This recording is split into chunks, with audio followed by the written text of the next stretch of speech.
Are you here? Yes, you are. I see the t-shirt. Girl, show love. I said, you here, Fantasy? Show love, sis. Thank you. Now, see, I needed that jacket to go with this. Thank God. Can I get you on my video? Absolutely. Because I went to Rio yesterday. There was nobody really dressed up. Real? Oh, wait. There's two of y'all. Yes! Let's go. That's what's up. I'm like, because people going to be dressed up? Yes, we can. Thank you. We need a pose. We need a pose. Ah, nice. See? No, video. TikTok. You got a dance move? You got a dance move? Yes! All right, I need a pose. I need some love. Loving it. Thank you. Oh, no way!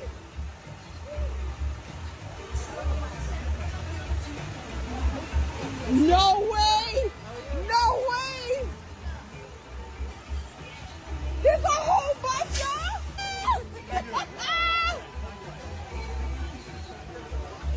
Can I get a video of it here? Oh, there's more people coming out. Oh, so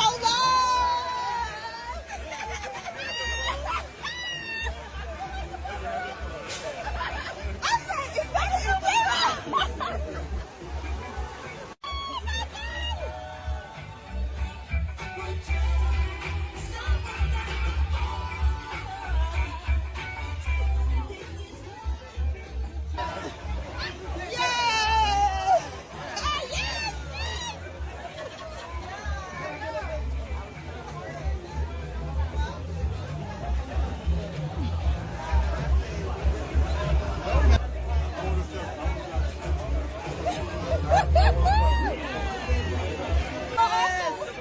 That is so cool.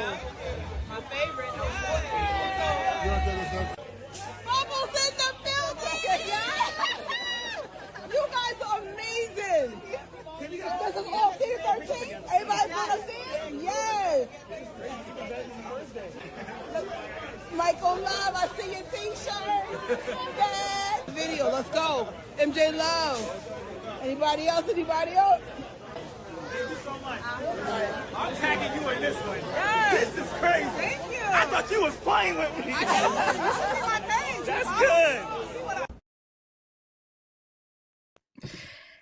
Happy Michael Tuesday. I thought it was Monday. It is Tuesday on a Tuesday. And now it's almost Wednesday. Hi, everybody. As we are celebrating probably one of the most epic movie experiences I ever had in my life.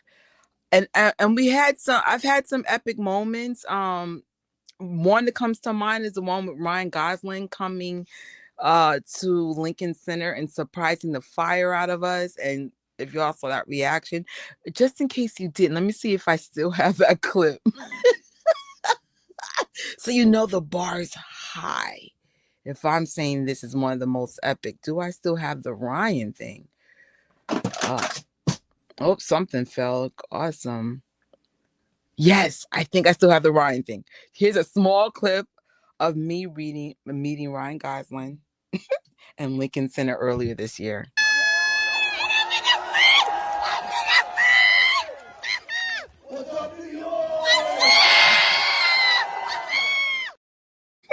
So the bar is high. I don't think I'm ever going to erase that clip. I don't know if I've ever shared this on a live, but I'll never forget that day. It was 2 days after I got out the hospital, and I had a horrible side effect that was messing with the movement in my arm.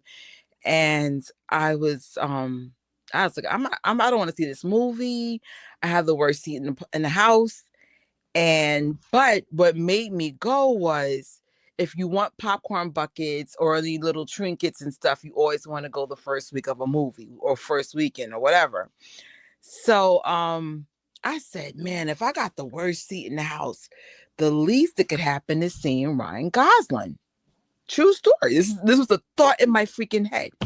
And lo and behold, he pops up, and that's why I kept screaming, and I was like, my seat, because I was like, I hated my seat so much, but I said there must be a reason why I could not switch seats.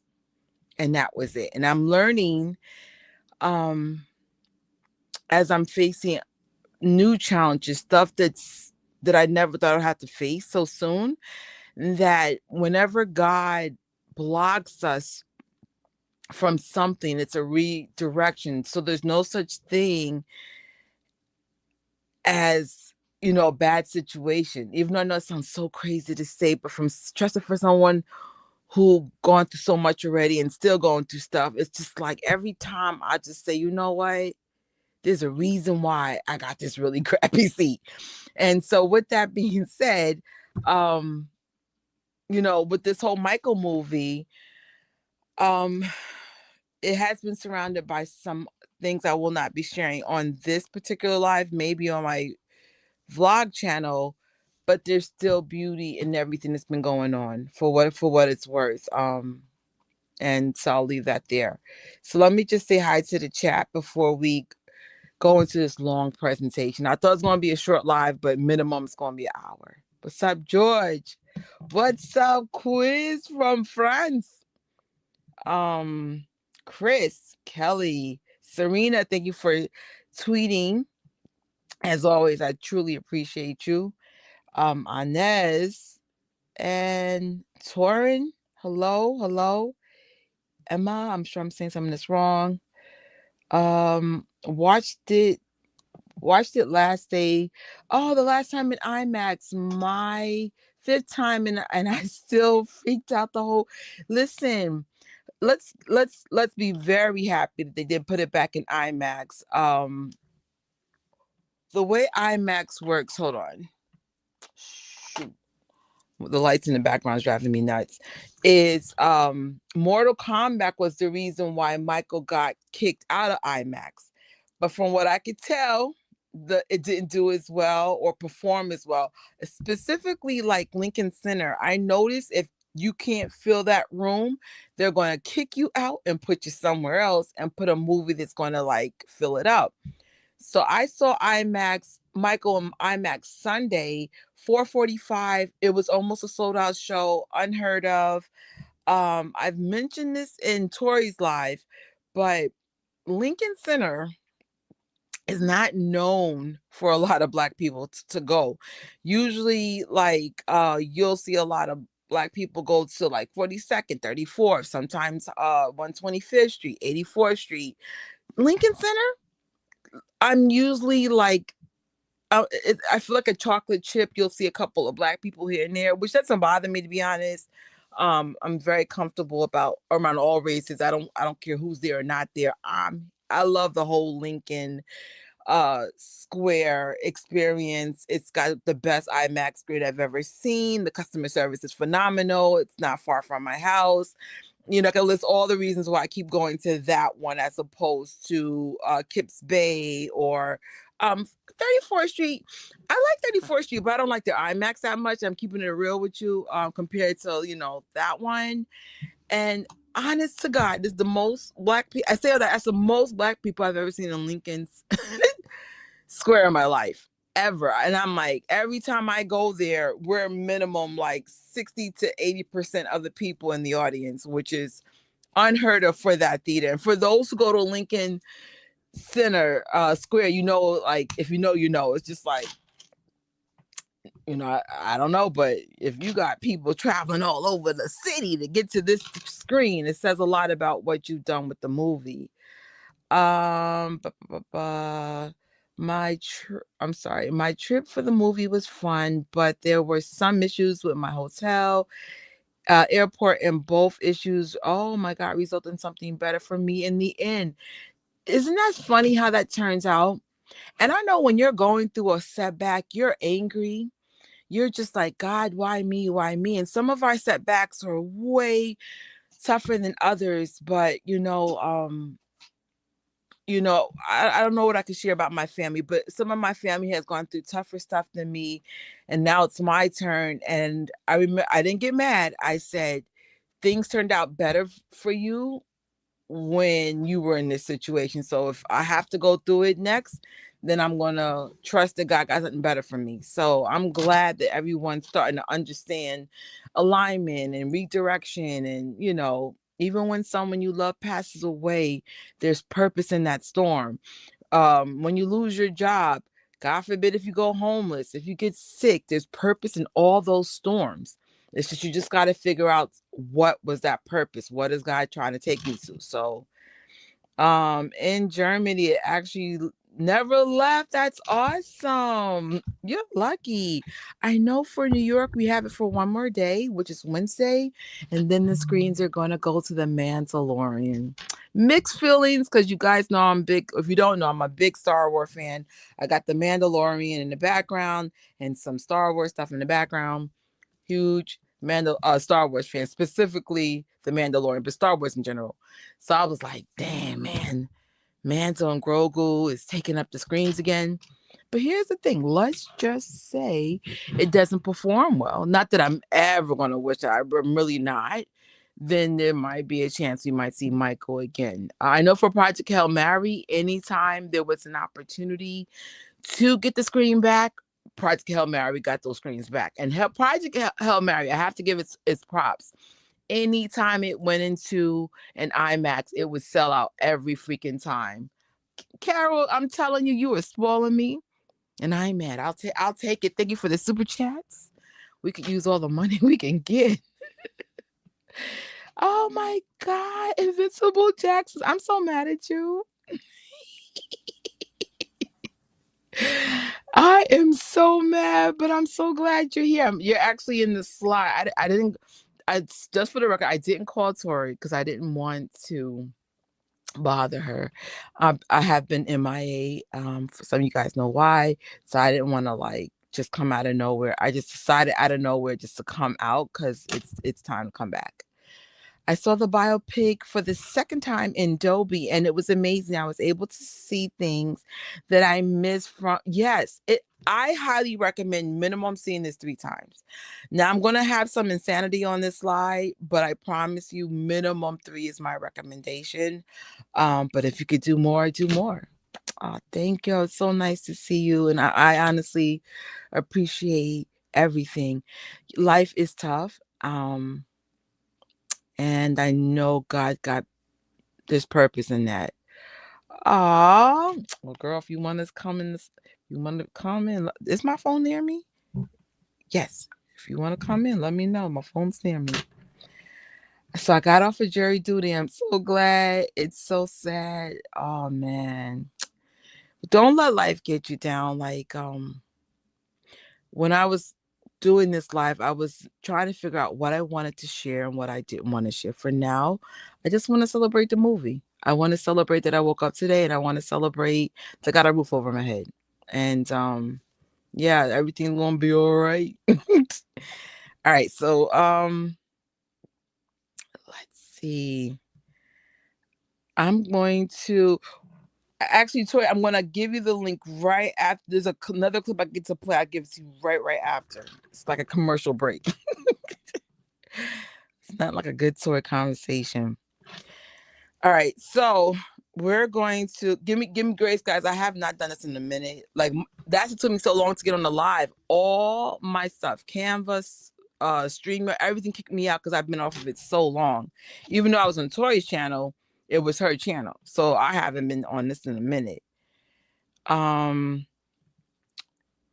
Here we go. Is this it? There we go.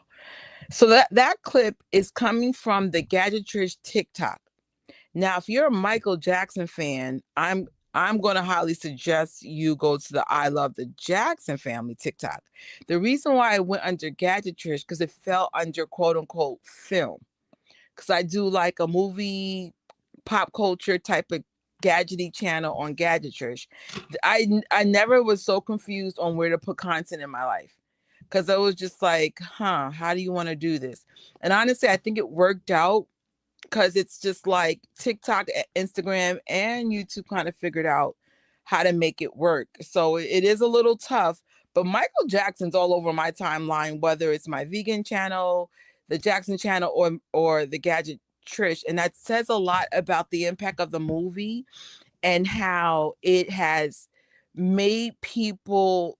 It's like Michael mania on a level that I've never even experienced in my life.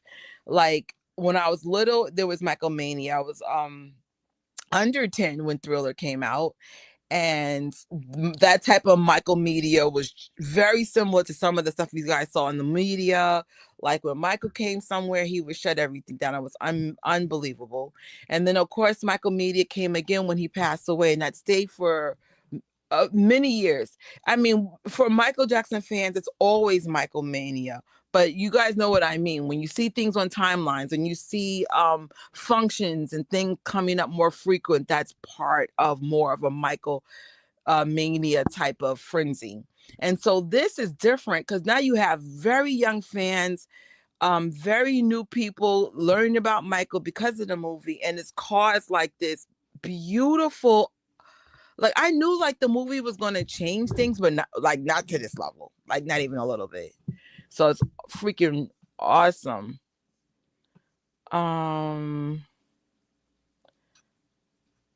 so happy the movie is a knockout. Yes, yes, so am I. Did people dance when the movie was over? So for the only movie I got that experience was my third time seeing it, which was the Michael Jackson premiere, which is April 24th. I never got this experience again. Like there's times I dance by myself. I know on May the 4th, I found one guy dancing with me with my lightsaber. And then I just saw it again today, and it's like the crowd will be lively. And even the one on Sunday, like some people were swaying in the crowd with their hands, but it wasn't like what I experienced at Lincoln Square. So I'm definitely going to show you guys all the highlights from that night. You're going to see little parts of what I experienced, but I never saw like what's going on in Europe or what's going on in parts of the United States where people are like the minute bag comes on, everyone's in the front. I've never experienced that yet. I know Tori experienced that, and I'll let Tori talk about her experience, but no, man, unfortunately, no. I'm so happy that I finally got to see the movie in IMAX this past Friday for the first time. When it was brought back, I saw it 2 times on the standard screen before, so I watched it 3 times. That's awesome. Even if you see it once, all I'm asking, because Michael has probably one of the biggest fan bases on YouTube. I think it's like 35 million plus or something to that effect. If we just see it once, I mean, the overall goal is to get it to 1 billion as quickly as possible. But yeah, I know everyone's money is tight. I forgot to make a slide about how I'm seeing movies on a budget, but I'll talk about that in a second. Um, yeah, heck yeah. You know, when I saw the movie today, I had a whole different perspective. I saw this movie a lot now. The Michael biopic movie is the most I've ever seen a movie in a theater since the 90s. So in the 90s, I worked for a movie theater. So I think I probably saw Clueless the most in the theater, but I don't know how many times. But I'm talking about like this is the most I've ever seen a movie where I'm paying money in this era. And by the time I'm done with this whole Michael thing, Michael will probably be the movie I've seen the most in the movie theater ever. I knew I know it's not about the numbers, but we got to break the record for biopics. Can we do 1 billion? I agree. We know how Michael is. Yes. I think Michael would be so proud of Jafar, his family, the fans. Just I think Michael, if he was able to talk, would be so happy with the outcome. And I'm super proud of Giuliano, Little Mike, Big Mike. You know, what I've learned about the movie for myself, my infatuating with the movie really is Jafar. I am so freaked out on how much he embodied Michael Jackson. I'm just like, what? Like, I've never seen nothing like this. Japan is still waiting for the release. I believe that could help. I absolutely believe. There's a rumor Russia might get it. If Russia gets it, I will be shocked. Because sometimes when I put up MJ content, it will tell me it's blocked in Russia. It's interesting. I saw Sister Act 10 times. That's funny. I love that. I saw Michael too. All right. Hey, Georgie. Um, so yeah, that's the shout out to my own TikToks. If you are interested in movie pop culture, get ready with me, that kind of stuff. Movie fits. Of course, you're going to see a lot of Mandalorian content mixed with Michael because it's Mandalorian week for us for our Star Wars fans. Then join Gadget Trish. You will see Michael Jackson on that particular channel for at least another month because I'm still going to the biopic. But as soon as the biopic is over, then all the MJ stuff exclusively goes on I Love the Jackson Family. So just in case you're just like, who do I join? If you want to join both, that'd be even greater. But for Gadget Trish, my goal is to get it to at least to 1K. And I would like to also thank you guys for getting my TikTok account for over 2K. That happened very recently. I think the biopic is pushing that page big time. So here's a shout out to my partner. And actually, let me see if I could just get her on here. Where's this? My partner is Tori from Invincible Jacksons. She's also a Jackson Family channel, but she has more of a historic aspect about what she does.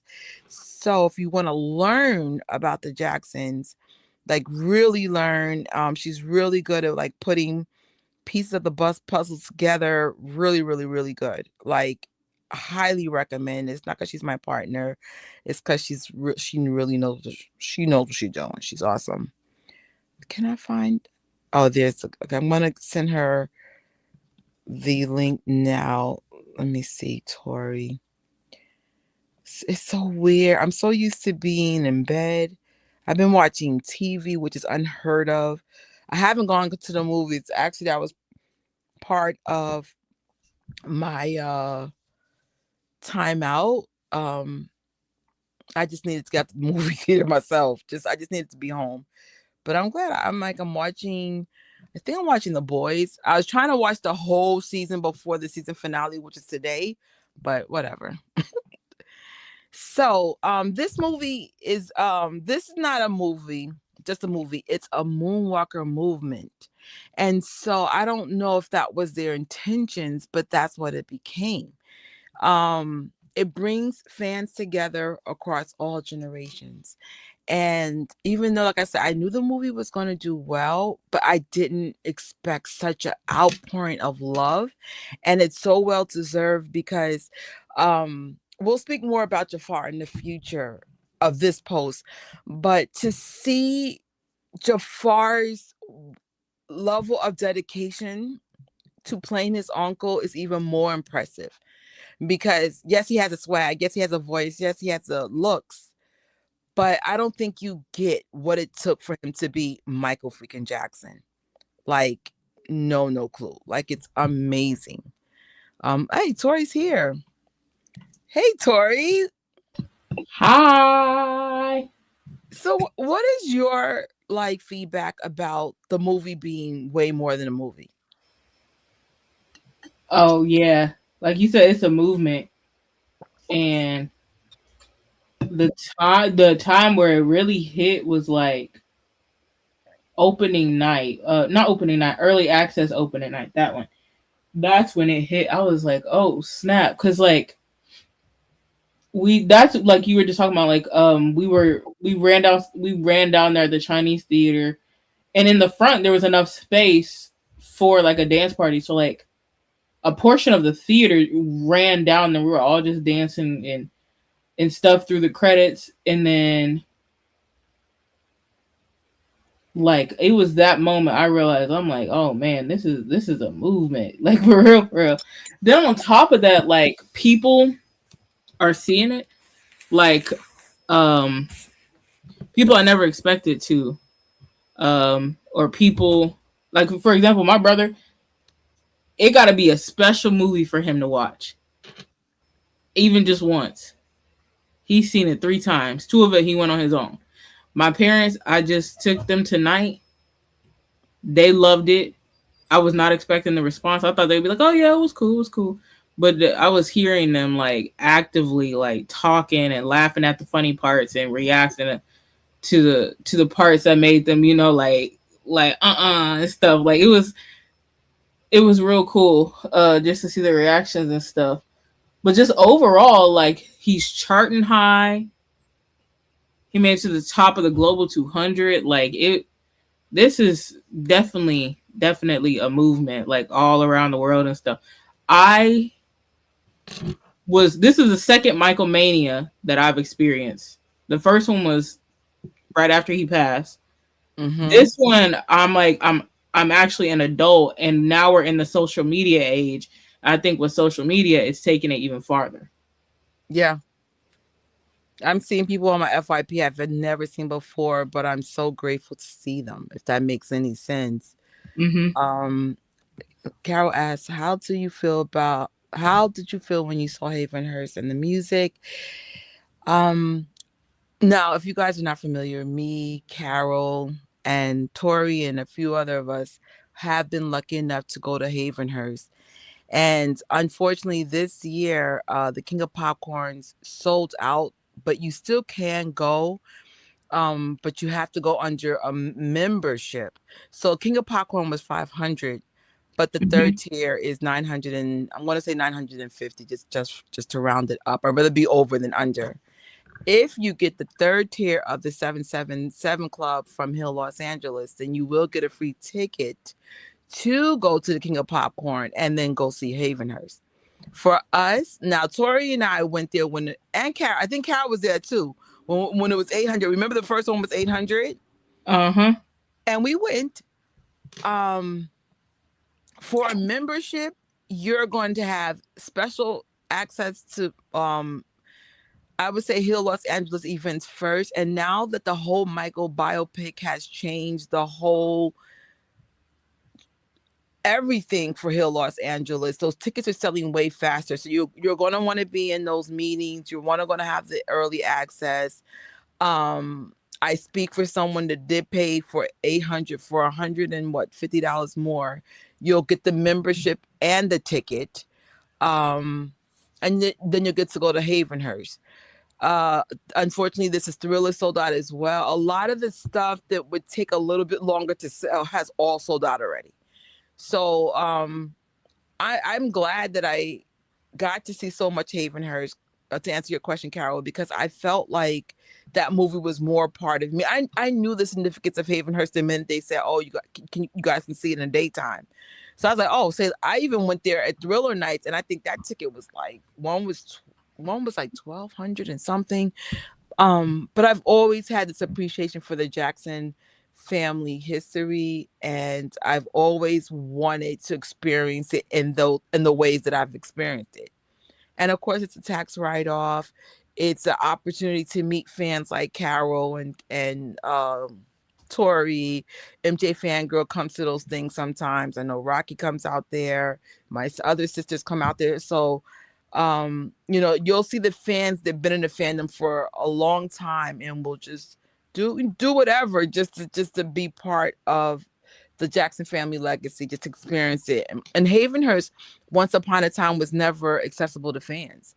And Mm-hmm. I always tell people, do it while it's available. You never know what the future can hold, which means it may not be a feature in the future. I mean, I hope it never gets that way, but you never know what could change. Just like one day it wasn't a situation and now it is. So, but don't go broke either. If you can't afford it, please don't take a loan or nothing out. But I'm saying if you have a tax return or a bonus, I know someone who got a big bonus recently and they could have got a few tickets, for King of Popcorn memberships if they chose to spend their money that way. So John will be doing a Zoom in June. Oh, that's awesome. I think the one from 22 was 1,500, but if you got early access, I think it was 1,200. Those tickets went quick. Those 1,200 went really quick. Um, so I think everything about that movie. I mean, we'll talk more about the movie. It wasn't perfect, but it became the perfect movie by accident. Yeah. I was like, no, it wasn't perfect, but it works. I think it really resonates with normies, and it even resonate with me. I'm not, I'm not above it. We're gonna play another clip from the Lincoln Center night. For those who have seen it, this might be an opportunity to go to the bathroom, get some water. Otherwise than that, I'm gonna show you what I experienced. My only turn up night. Yeah, here we go. This is a 2-minute and 17-second clip of what happened at Lincoln Square, April 21st, 24th. I'm sorry. You like the hoodie? You know what I'm rapping today. This is our song.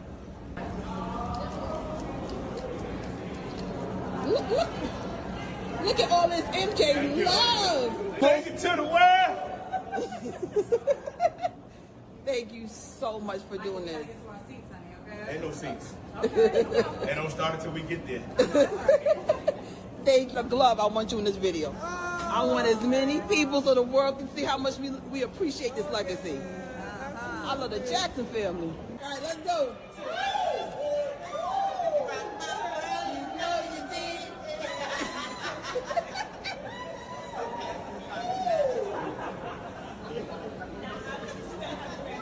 That's what's up. Thank you, my moonwalkers. My moonwalkers.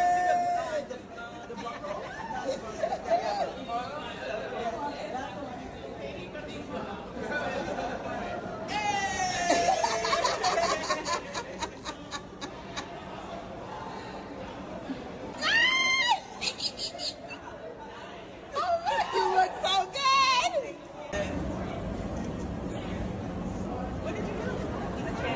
Boy, this is the overload. I love it. I love it. Get over here. Thank you. Show that waist shirt. I see you. Love it. Let's go. Let's go. Let's go. I love it. This is so cute. She came far for this. Did you see my set out? All right, ready? How are you? Wait. Y'all got hugged. Hey. Off the wall. I'm sorry. That's it. And the camera person. Love. I didn't see Gloria yet.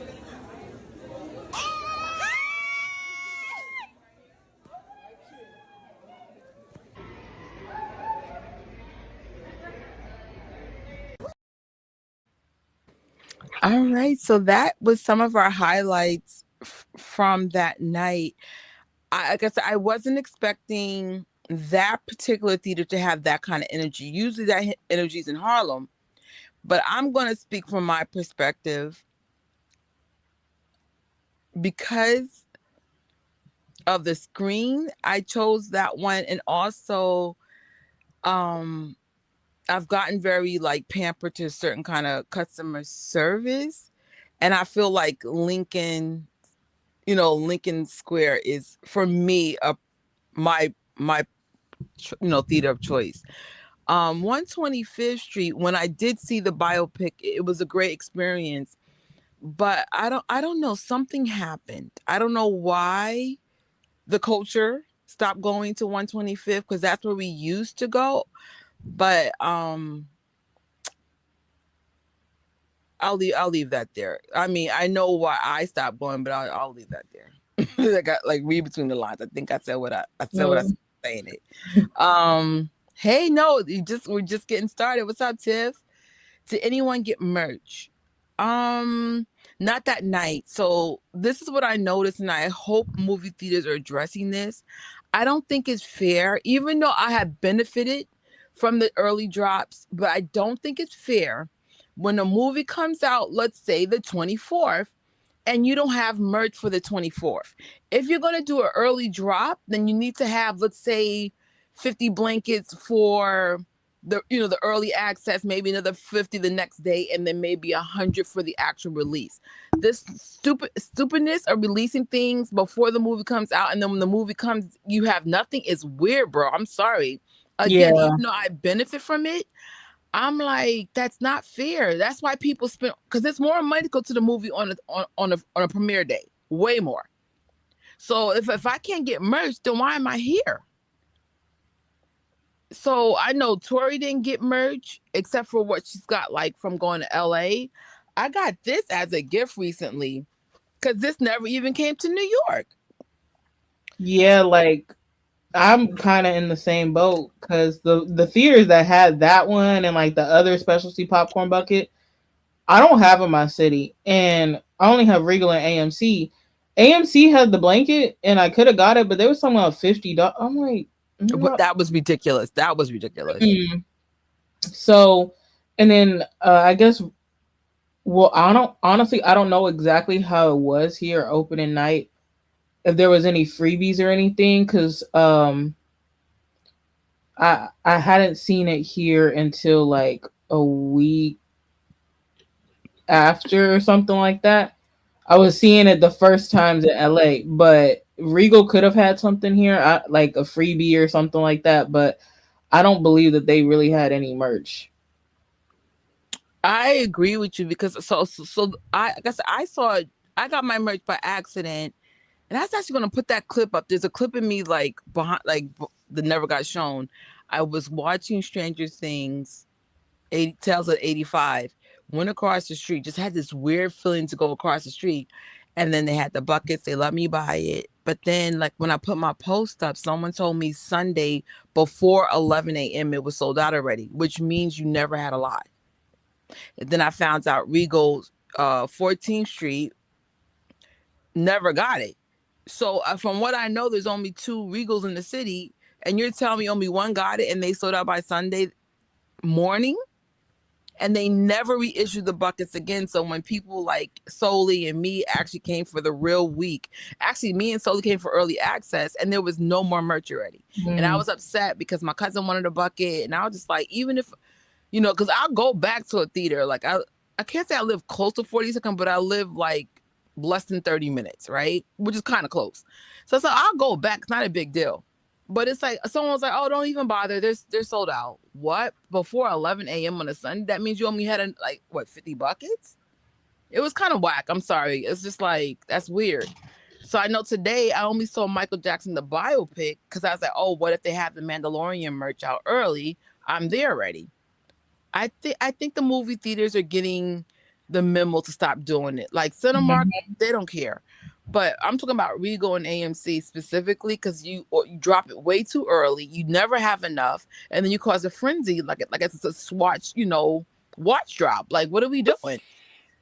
Like, I know for me, this is my last popcorn bucket. It's the Mandalorian because I'm kind of over the popcorn culture. They're making it like sneaker culture, and I'm not here for this. Like, stop playing. It's gotten really stupid. And then for Michael, I think it was even worse because like I don't understand how AMC didn't have buckets altogether. That was weird. And then the only option was a $50 freaking blanket. A $50 blanket in this economy? Are you freaking nuts? The crazy thing is the one that I was at in LA, they had the blankets stocked. And then when we found out what the price was, we put them back on that shelf. I think we went back maybe the next day or 2 days later. Them jokers was sold out. They were gone. If I didn't have a blanket, I would have got it. But I have my blanket and my mom's blanket. Me and mom had the same blanket. And then like I have the I Love the Jackson blanket. And I'm like, I think all 3 of those blankets put together were not $50. I was like, and one of my blankets are customized. Customized stuff is more money. How are 3 blankets? Now I get it. 2009 prices is different from 2026, but still my 3 blankets might be equivalent to $75 compared to like $50 for one blanket. That's crazy. I was like, no, I'll pass on that sucker. I got the buckets. Well, I only wanted one bucket, but I'm grateful I got the fedora. The fedora is actually better in person than it did looks in pictures. But I was just like, And then that's another thing, Tori, they didn't even have a lot of buckets, right? It was only the one with the vinyl and the fedora, and that was it. The Mandalorian, I think, has like 7 buckets. Wow. See, if I would have gotten a bucket, I would have at least wanted the record one, the one with the lid, because then you could put like your stuff in there. Like your movie, like it could be like a display thing, like you could have it on display, but inside it could hold like your movie tickets or your other Michael Jackson little collectible things. Yeah. Now that I have both, I still agree with you. The record one's better, and I keep saying I'm gonna like release why I like center buckets, but I keep reshooting this one video and keep forgetting shots. So that's why you keep seeing me in the bad outfit, because I shot it in the bad outfit. Even today, I had the bad outfit again and forgot my watch. So if you guys ever shoot videos and stuff, continuity is a thing. And it's like, for me, I would notice something like that. I'd have been like, wait a minute, where's the watch? Because my watches are kind of big. So I was like, you know what? I'm about to just scrap the video. I'm over it. So, Tiffany, the reason why you may not be getting noticed, especially in my case, I haven't been online for a while. But thank you for coming in. I appreciate it. Um, I went Thursday afternoon quiet. The movies are definitely going to start getting quieter. We're almost a month in, Mm-hmm. and so some of y'all might be Michaeled out. Some of you, but I'm really focusing on ones who have not seen it yet. Go see it. Um, oh, that's awesome, George. I got a popcorn bucket, hat and t-shirt. That's awesome. I forgot they had the shirt. I would love a Jafar t-shirt. I mean, me and Tori been begging for Jafar merch years ago, and It's I'm like, okay because I never saw it. I never saw those t-shirts. I had to make my own, but it was worth it. Right? I'm like, I would appreciate that. I didn't get merch either. This is a shame. The merch thing is so disheartening. Yeah, my theater waits until movie release date. That's cool. That's like that's nice at least because, or at least like if you're gonna have, like Trish was saying, like if you're gonna have them like limited early stock, like get them early before the crowds come. Maybe that could be some incentive, but then have a larger portion of stock, like the main one for like release day and like as like the movie is in theaters. Mm. Oh wow. Tiffany said, but no Regals in my city had merch, and I had to go to my local Cinemark. My opinion, I don't think they believe in this movie. Like, for example, the Mhm. projections for The Mandalorian is actually really bad. Um, like they said, it might be the lowest attendance for a Star Wars movie ever. However, they know their fan base, and they know their fan base is going to buy the merch, whether the movie is a hit or not. And this is what pissed me off. Mhm. I don't understand why Michael Jackson fans didn't get that same love. We've always wanted an official Michael Jackson bucket. We kind of got one in 2012 for the Immortal show, like that, but that was over 10 years ago, and it was plastic, and we haven't had one since. So I was just Yeah. like, this is long overdue. Michael Jackson's known for eating popcorn. If y'all can count how many times Michael had popcorn in the biopic alone, like the popcorn meme, the king of popcorn in Hill, Los Angeles. Why did you not drop the merch? I don't even care if you didn't believe in the film. Believe in the fandom. And that's what I'm Yeah. trying to say. Even with the low projections of The Mandalorian, the merch launch is estimated to be $300 to $500 in merch if you get every bucket, if you get every T-shirt, if you get, because they know their fan base. And I think the Star Wars fan base and the Moonwalkers is the same passionate kind of people. They're going to support their fandom. It's weird.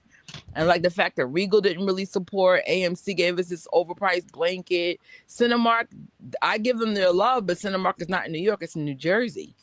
So I'm like, I'm not going to Jersey for this. Like, and then I get there's nothing there. Come on now. See, what So they could have did was like how they saw, oh, IMAX peeped, like, oh shoot, this movie is huge. Like people are still going. Like I went last week. I just went to like a standard AMC showing. When I tell you that theater was sold out, mm, and like even though what was that, week 3 or 4 from release date, people were still like, it was packed in there. And not only that, the energy I like for my city, like it's they don't ever really do a whole lot, like But for my city, like the energy was good in there. I had a really good time. I went by. It was the only time I went to see the movie by myself, and I had a great time. I liked hearing like the people's reactions and stuff, seeing it for the first time, and you could just tell that people were still really engaged. So I'm glad they brought it back in IMAX. But what they could have done was like, oh shoot, like Cinemark, I believe you can buy merch and get it shipped to you from their website. So they could have restocked it online and been like, "Oh, we're bringing it back by popular demand." I agree. I agree. Because I was just like, this is great for the reselling market, but I just feel like you guys never even gave us a chance. So I'm like, how's there a reselling market when you just never had a market? Tiffany writes, Regal has a set budget for merchandise for all movies throughout the year, so that's why it's so limited and hard to get. That's crazy. We got played, man. We got played. We had no merch in Woodland Hills. Oh, hey, Danny. Dan missed you. What's good?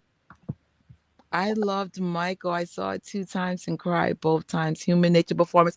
Listen, we have this whole segment on that human nature thing. I found the clip of me hearing it for the first time. I think it was April 22nd.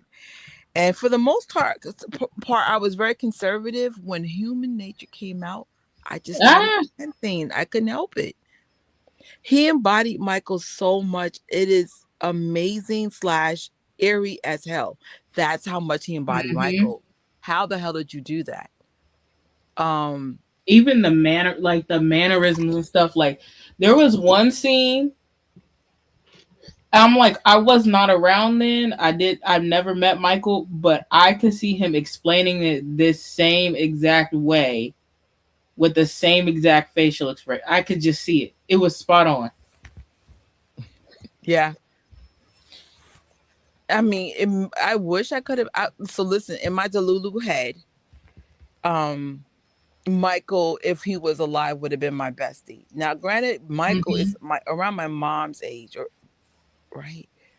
No, he's a little younger than my mom. But the point is, but I do have older friends, so I was like, oh no, like I could see us being besties for real. And now I'm going to sound really delulu, but there's something about his son, and Toy can tell you, like me and Prince have this weird connection. Like it's so weird because I'm like, I think one of the reasons why I appreciate Prince is because Prince appreciates us, and I think Yeah. Michael would have a very similar rapport with the fans. So it's just like, even though I never met Michael, I'm so grateful that I've met his son. Like Prince gets it. And then just seeing the movie, I don't know what parts Prince played in the movie, but I feel Prince's presence. There were little sayings like the Heli Comet thing. I've actually heard Prince say that to promote a Hill Los Angeles thing. If Heli Oh, Comet came all the time, I was like, oh my God, wait a minute. Prince said that. Like I Is remember he that said that. Yeah. is So that where I heard that from? Because I that's remember from when he said it, I Prince. said, "Where did I hear this?" I know he said it or somebody said it. His son said it. There's What? also little nuggets, and I'm like, huh? Like, and I appreciated that though, because Prince studies Michael too. Like he studies his dad. Like he was young when his dad passed away. So, he has the research too and learn stories to his aunts and uncle and stuff. So it's just like,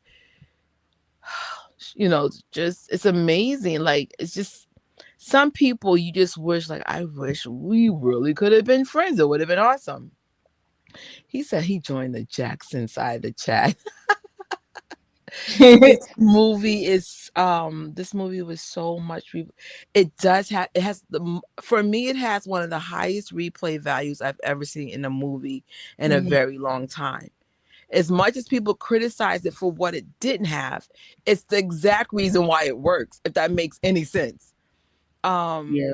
you want something heavier, American Dream still exists. You want something heavier, what's that one, Searching for Neverland, exists. That's kind of heavy. Ooh. That's And get more the book. the darker years of Michael. um this is not that movie. This is a we'll get more into what it is, but it's not that. That's all I'm gonna say. It's something different and it works. I never knew Yeah. the Bill Bray met Michael when he was a kid. I never even knew about the whole Bill Bray. I've seen this man forever. He's in every freaking picture. Didn't Hmm. know who he was. But I'm glad he was in the movie. Do you remember when in the Jacksons and American Dream when they were like kids in a hotel and I think they had played a prank and a bucket of water dumped on this man's head? Oh, I that was Bill? Yeah, that was supposed to be Bill Bray, I think. Or he was like there while they were throwing water balloons or something like that. But it Yeah. was like a brief cameo. That's awesome actually. Because I've seen this man my whole life, but like you, Tori, would have paid attention to the Bill Brays. I know MJ Fangirl, Red Jackson from London. You guys are really good at knowing the ins and outs of this stuff. Me, I've always just focused on the Jacksons, and I understand the ecosystem. Like I'll focus on the Jacksons or the fandom. I never focus on the people that make it possible for the Jacksons to exist. You know what I'm saying? But it's just as important. So I do listen, like I hope John got some merch too, because John and his team of people be doing some oh dope stuff. I like remember they had the Havenhurst merch. Now I personally didn't buy any, but Solely brought me some Havenhurst merch. Solely, if you ever see my live, thank you, sis. You are the best, man. yeah, they So just posted the trivia night stuff from I The Michael saw movie release week. Those prizes, they gave out so much. I was like, oh my gosh. well, you know what I love about John? John is clearly an MJ fan too. So he seems to create what I think he would have wanted to see at an event. If you Hmm. guys have never gone to a Hill Los Angeles event, no glaze, I'm not getting paid. I'm a paying customer. It is something you want to experience, whether it be This Is Thriller or Hill Los, what is it, King of Popcorn, Tori did trivia night. um yeah, it's someone, the person that's running it, or one of the people that's running it, which is John Muto. He gets how to elevate an event. He gets it. It's so many like details, even like the designs for our popcorn buckets, our cups.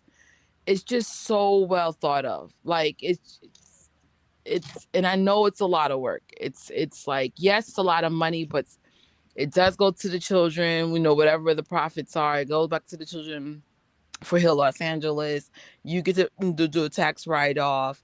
It's a way of keeping it going. Cause I'm like, you know, I don't know what it takes to run an organization like this, but it looks expensive, because you're giving food gift cards, you're having, programs like that. It's looks expensive. No joke. I really don't get tired of watching. Yeah, I don't either. No, same. But so I'm gonna keep it real. I was only gonna see it 3 times, but that stupid Rotten Tomatoes was acting stupid. And I remember I made a video. I was like, everyone get dressed and you see this movie as many times as possible. I was so heated with them. I was Yeah. like, damn, this is what we doing?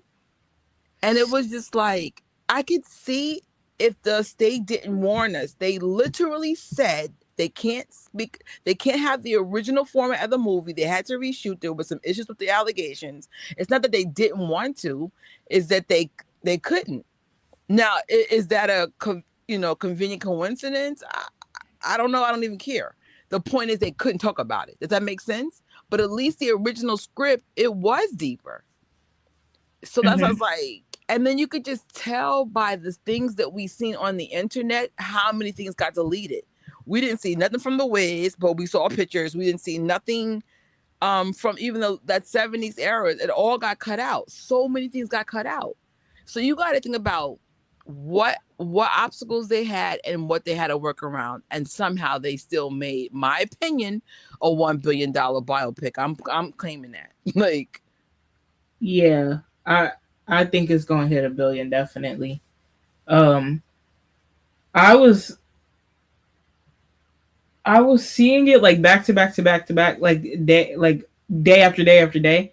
But then I saw it as soon as I came back home, and then I took a little break off, maybe 2 weeks off, and I saw it again last week.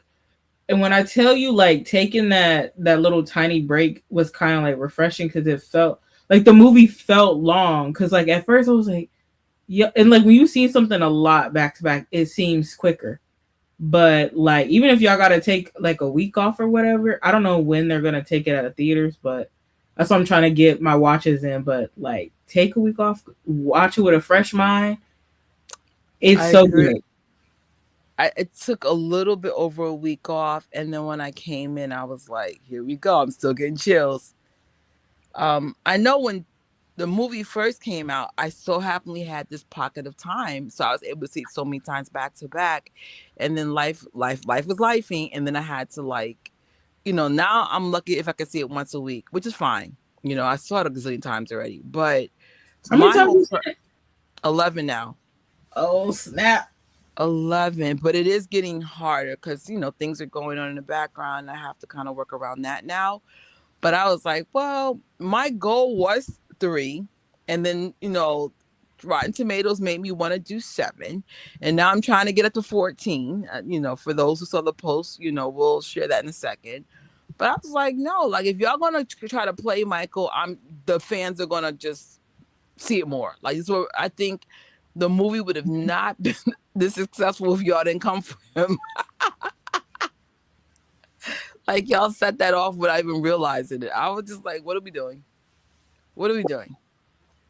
Because I'm like, no, Michael has a lot of fans. I don't need to see it more than 3 times. Just let all the fans see it. Da, da, da, da. Oh, what?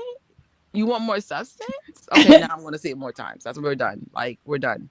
But it's like you genuinely like want to see it though, like as well.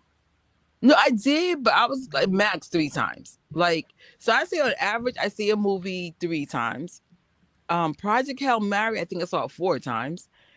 Tron was the only movie I kept watching over and over again because it was visually stunning. But that was just more because it was like an artsy fartsy kind of, not artsy, but very techie. But most of the time, 3 is my max. I mean, you have to go to the theater, watch 30 minutes in trailers, commute minimum an hour to and from. I'm like, that's a lot of freaking time. So I'm like, man, but here we are, 11 times seeing the biopic. It's just like, no, you played yourself. Oh yeah, man. Not only did that part broke my heart, I didn't realize how serious that burn was. Yeah. My version was, so the part when he was in the ambulance. So there is a real video of that. So all I saw as a kid, Michael was waving to the crowd.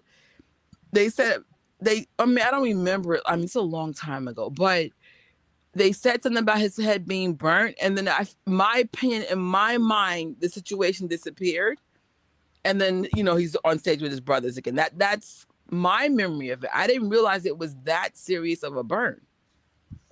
I was like, oh, I do remember hearing something about he got a lawsuit, but I never realized, like, oh my God, this kid's head got fried for real. Like, for real, for real. What part did everybody cry? Human nature was determined to get me every time.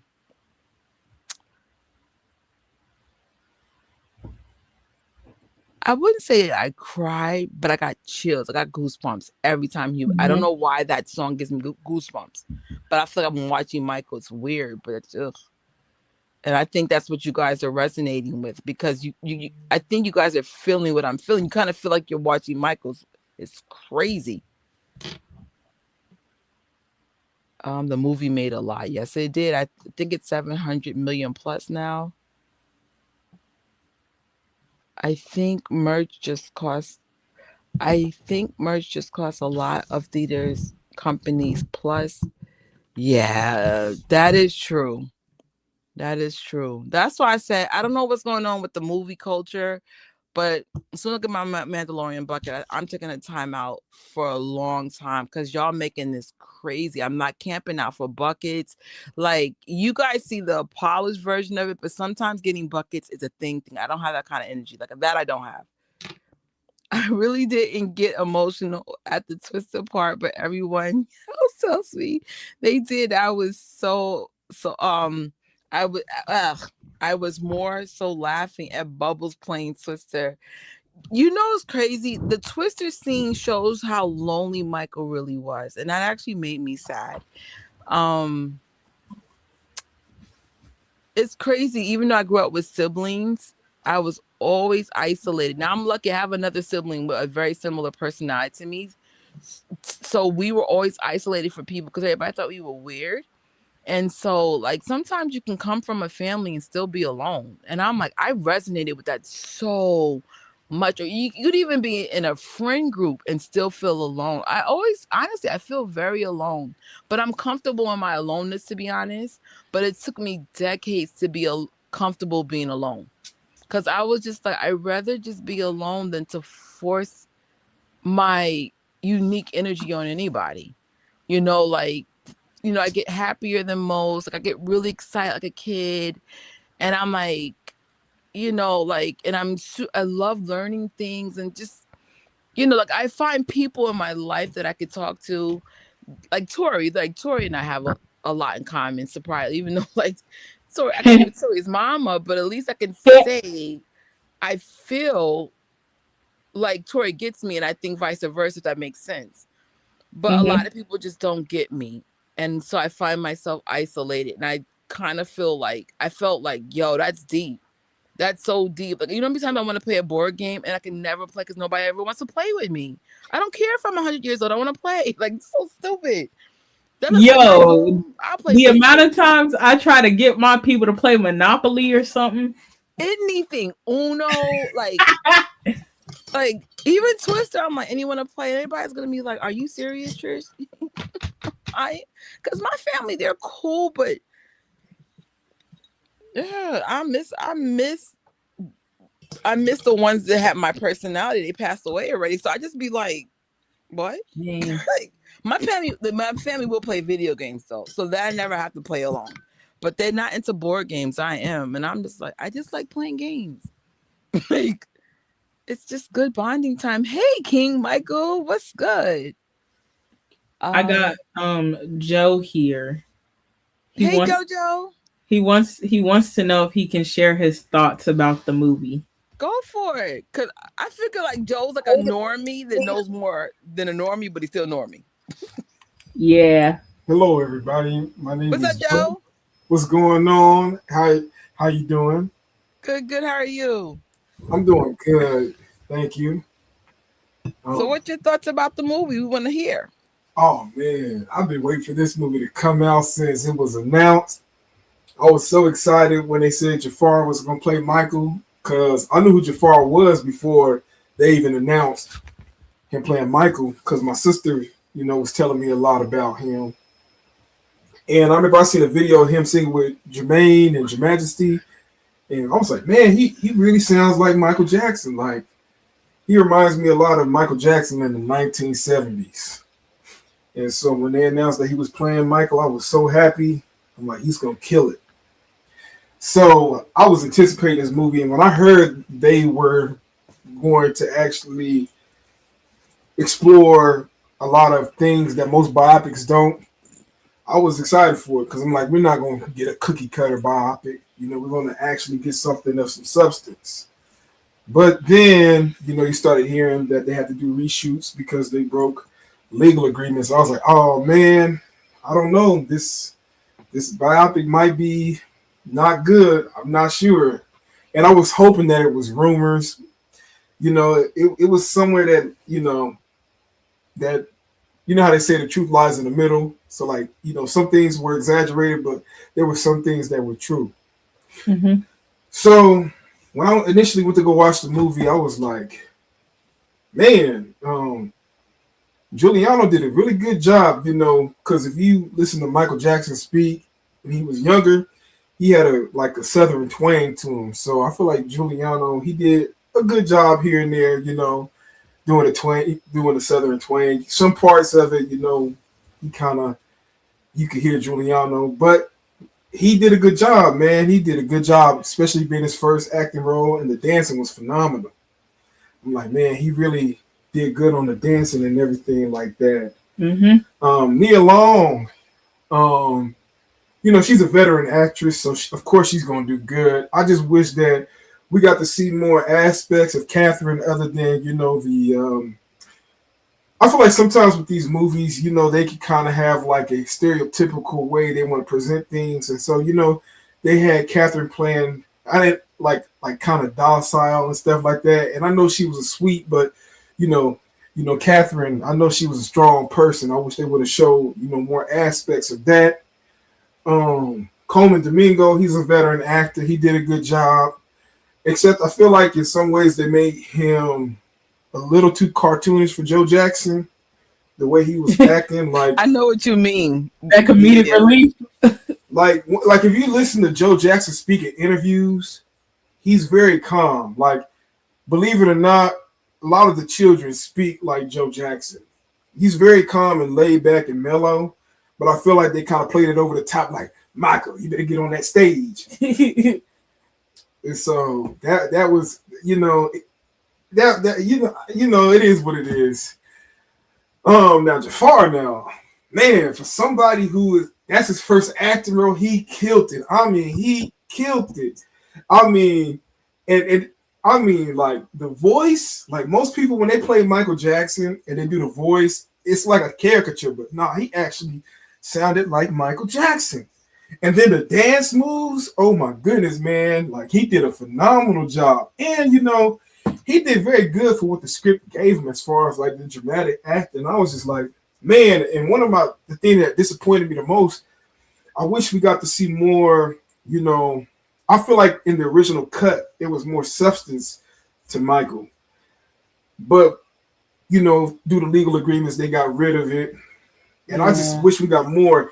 And honestly, I wish we got more performances. I know a lot of people said, man, they did good on the performances, and they did, but I wish we got more. Like, it would have been cool to see some of that Jackson's Air stuff, you know.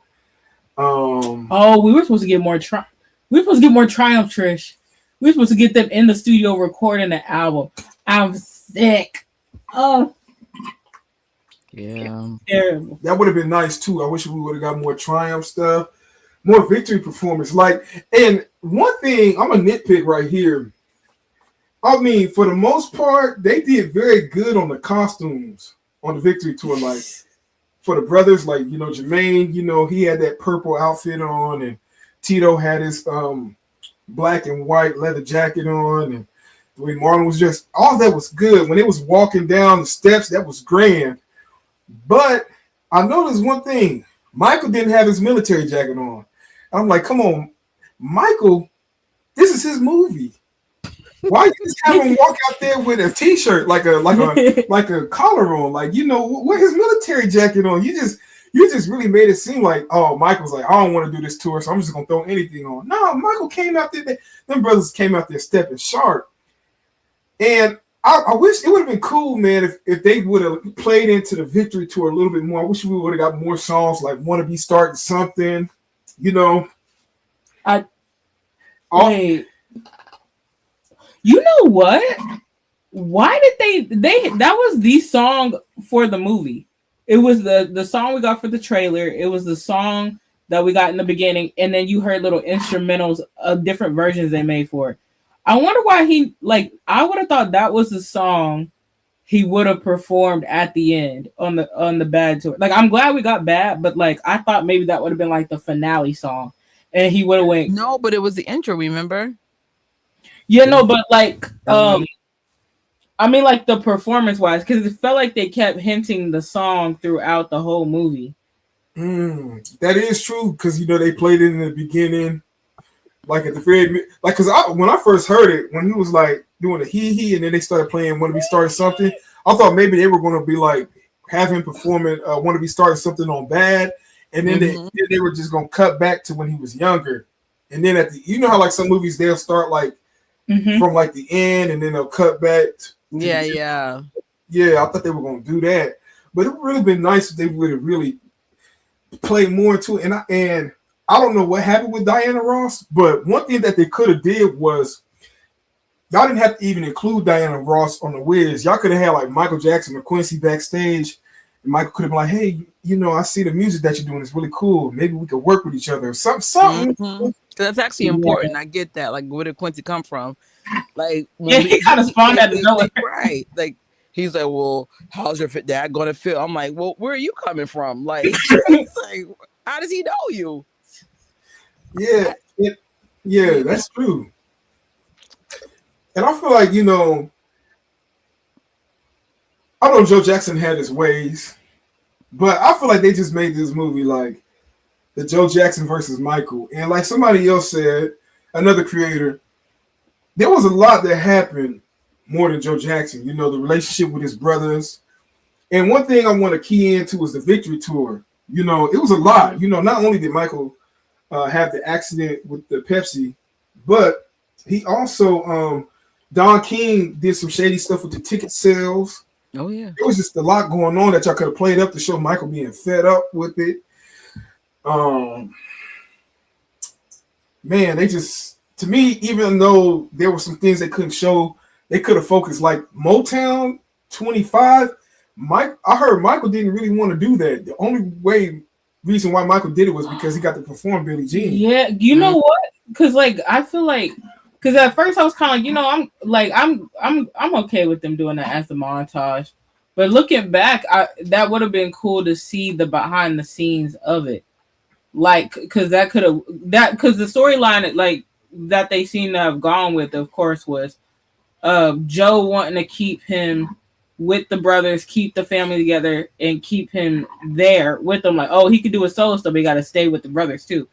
Like, and then the whole journey of him throughout the movie trying to get the courage to break out on his own completely.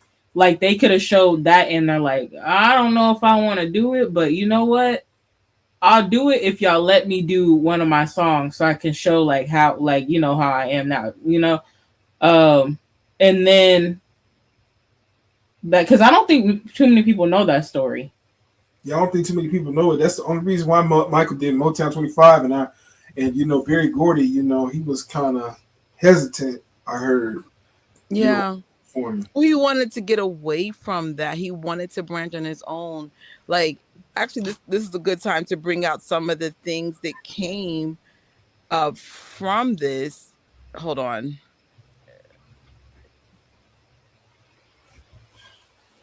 Okay, what made this movie work for me? Or if you know, of course, you guys can also bring out what didn't work for you.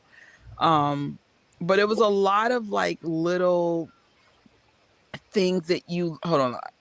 For some reason, the other slide is not coming out. There we go. You know, cautionary tales or things that Michael struggled with. I think Michael valued his family, but at the same time, even though like he valued his family, and I don't know if he had it closest to his brother. I know he was close to LaToya.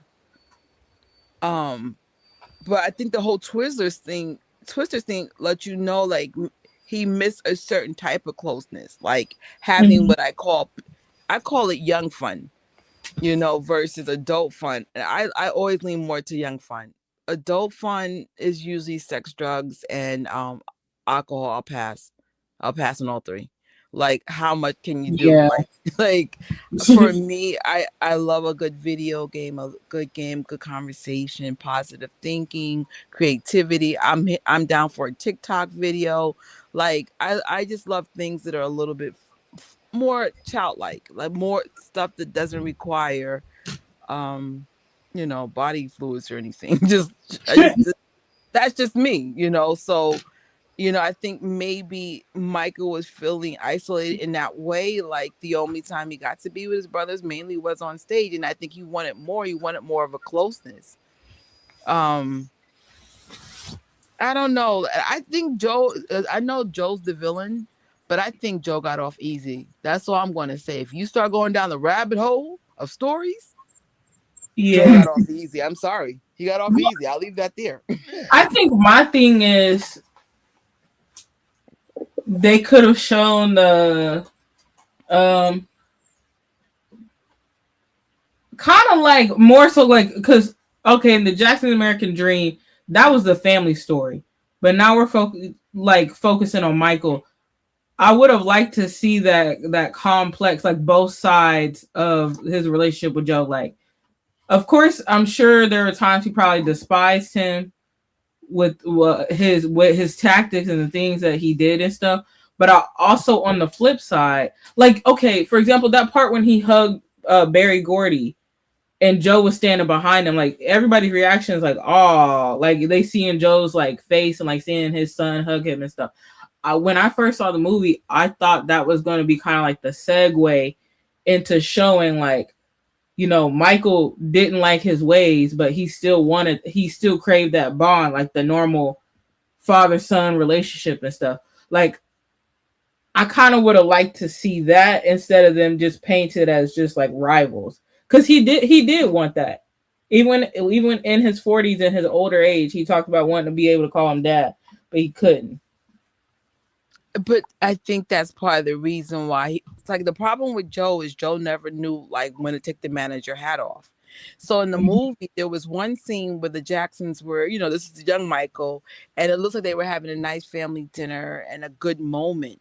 But their validation, and it's sometimes you'll even see it, you know, in other Jackson situations. It seems like your validation is based on how famous you get.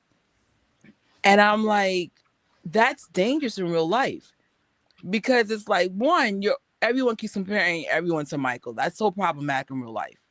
And Mm-hmm. then and two, you know, now that we know what Hollywood is consisted of, not saying the Jacksons are involved with the Hollywood insanity. I think this is why they struggle because they're probably not part of most of this nonsense.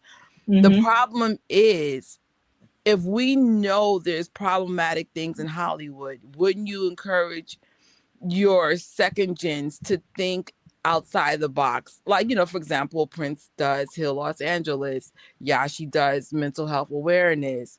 Um, I believe Randy Jr. works for Disney and he just got an awesome promotion. Wouldn't we want to focus more on things that keep your mind and soul intact? Does that make sense? Fame is such a double-edged sword. So it's just like the Jacksons didn't know what fame would cost until they became famous. Does that make sense? But second gen, you be like, wait, let me tell you what we've gone through and what we had to give up to be famous. You know, maybe encourage them to maybe be teachers or professors or something else. It's just like their legacy, even though it is important, it shouldn't come at the cost of their mental health or soul. Does that make sense? So it's just like what I've learned about Hollywood, I don't know if I want any of my family to be part of it in that way. Because it's just like, and I think there are good people out there. I mean, clearly I love the Jackson family. Not saying they're perfect. What I'm saying is that you don't hear them in the story. It's like you hear everybody else. But at the same time, it's, you know, go back to Jesus, and I'm not even being funny. Go back to your roots of what's really important, your peace of mind, your soul, your afterlife. Like those are the things I've learned to value as I learned more about Hollywood. Like nothing's real, everything's fake, and you know what I'm saying? Like we've learned a lot in the last 2 years. I'll just leave that there without throwing no one under the bus. But you guys know what I'm talking about. It's a lot of smoke and mirrors. It's like why I don't know. Like I know it's a weird thing to say, but I'm just saying I just don't value celebrities the way I used to. I've learned way too much in the last 5 years. Like I'm good. Like I just Mm-hmm. be like, I'm like, Do you do anything to change the world? Do you make the world a better place? Do you bring value to people? Do you make them feel good? Like, especially like newer celebrities, they don't even value their fan base. Like that's so annoying to me in real life. Like if you can't appreciate the people to put you like 6, 7 figures, then why are you here? But most Yo, people don't. like You know what I'm saying? there's one person. I'm just like, why do you even do what you do? Like, there's one singer, I won't say the name because like I don't want to offend anybody, but like I just question them. Like they get mad if there's like fans. Like, okay, paparazzi is annoying. They're pests. I understand if you get annoyed with paparazzi. But like when your fans are coming up to you and stuff and like they genuinely support you and appreciate you, no, you're not obligated to take a picture. No, you're not obligated to hold for a 10-minute conversation, but like you can at least say hi and be like, oh, I'm so sorry. Like, I really have to go, but I really appreciate you and stuff and blah, blah, blah, blah. What's your name? It's nice to meet you. And then call it a day. But this person, they have a very elaborate look to them. It's like they want to be seen. They want to be, but then when they're noticed, they get like rude. And they're not even on the level as Michael. I mean, they're well known right now. They've had multiple hit songs, but you're not no Michael Jackson. And Michael Jackson was more famous than you, and he was more humble. And it's to the point where I think of it as like, it's almost like you're running a business. Mm-hmm. And in a way, the fans are your customers. Mm-hmm. If you're rude and not welcoming and you talking crap to your fans / customers, they're gonna take their services or their not services. They're gonna take their support to another. They're gonna move on over to another artist. So that's why so many people have stuck with Michael and the Jacksons for so long, because they're so kind. I'm not saying you're not gonna have a bad situation, but let's say I had 25 encounters. If I do a rough estimate, only had 3 that were a little rough, but I mean, I stress a little. 100% was my fault because I was just being so nervous and annoying. Another I didn't see coming, but I still got a nice outcome. And then the third person was sick, and they just couldn't do it. But I didn't say nothing to them, but someone else did. But the point is, it wasn't horrible. There's some celebrities I'd be like, now when I see them, because in New York we see people all the time, I said, I wish I would go up to you, but you were so rude the first time.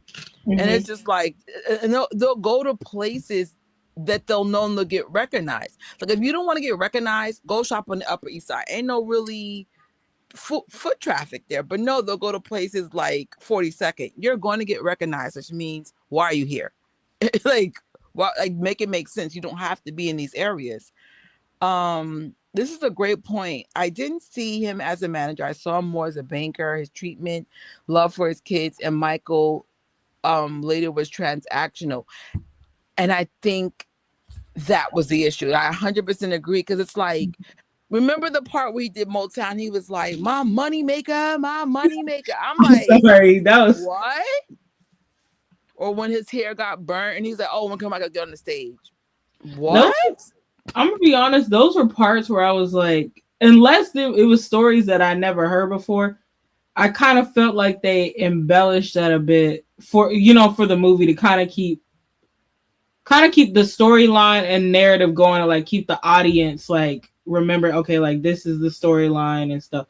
But unless I could see him behind the scenes, like specifically with the Victory Tour and him scheming with Don King, like that part of the movie cracks me up. They sound like 2 villains. I'm sorry. Like it was like they was sitting over here like scheming. But I did Pete when he said, I really want this for my boys, but like I just feel like okay, one, of course, like he wanted money, okay, as he wanted to be the manager, wanted money. But on the other hand, I do feel like he did want it for his kids too. He did not go the right way about it.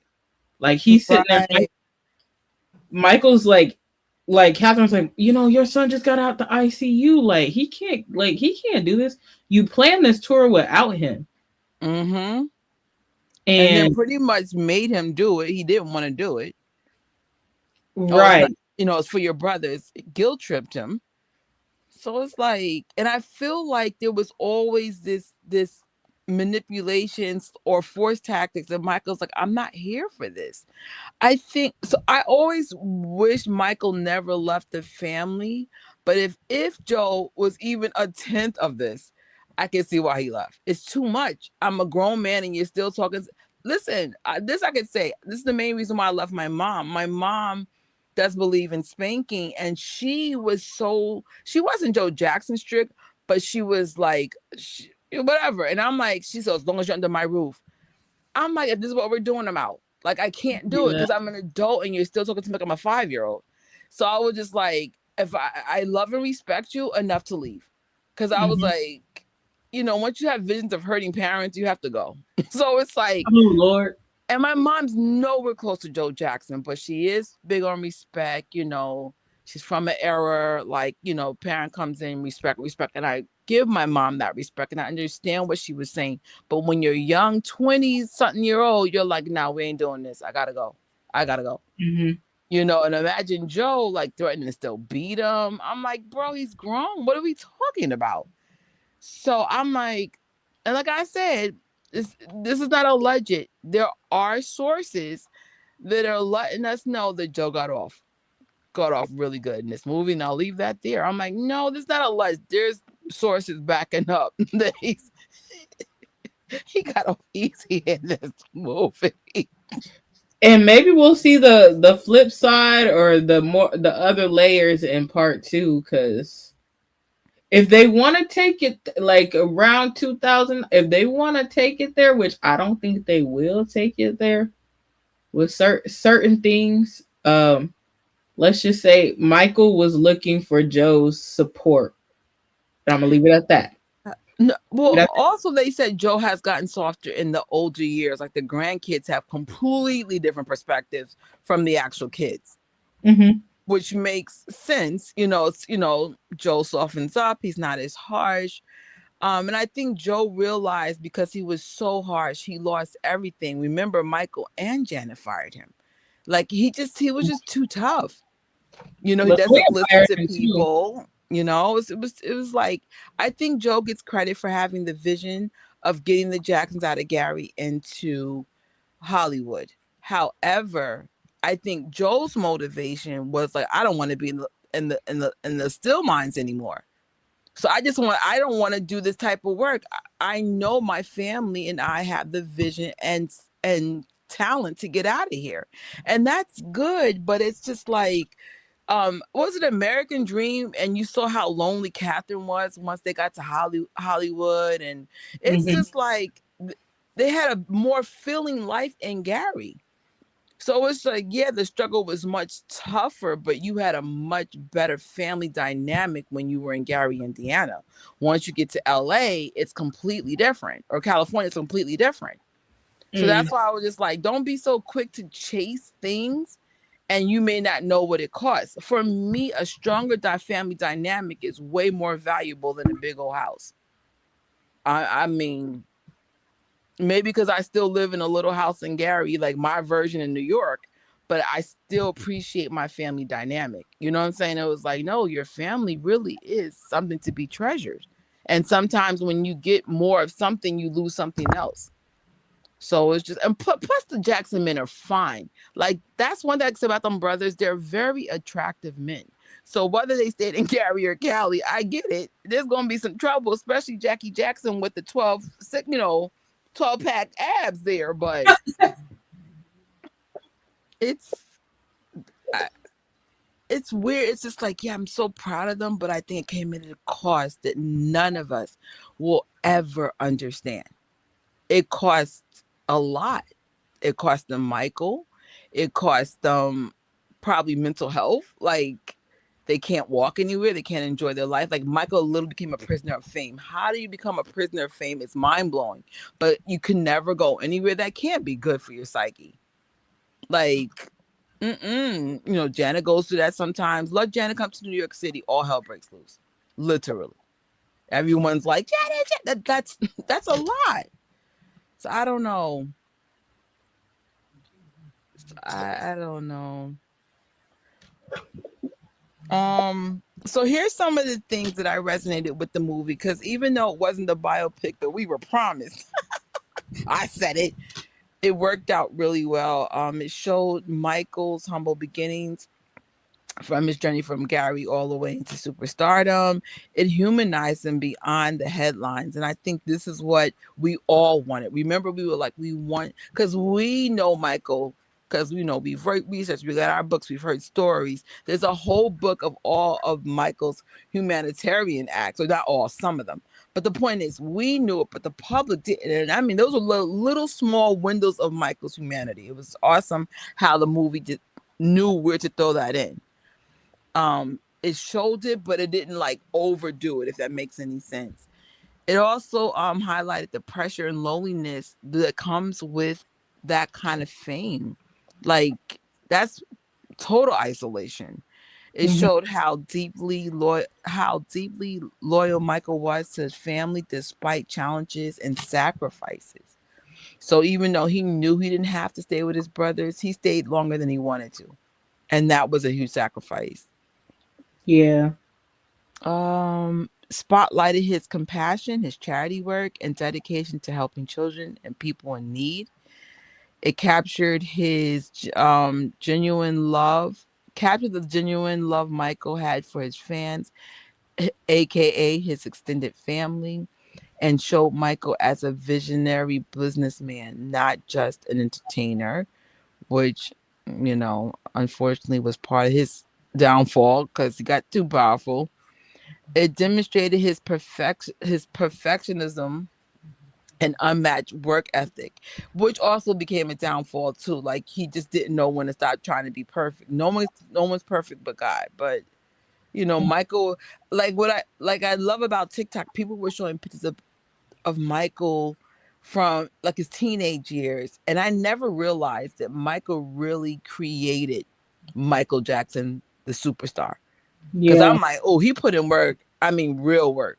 New style, just new image. Just he went from that cute.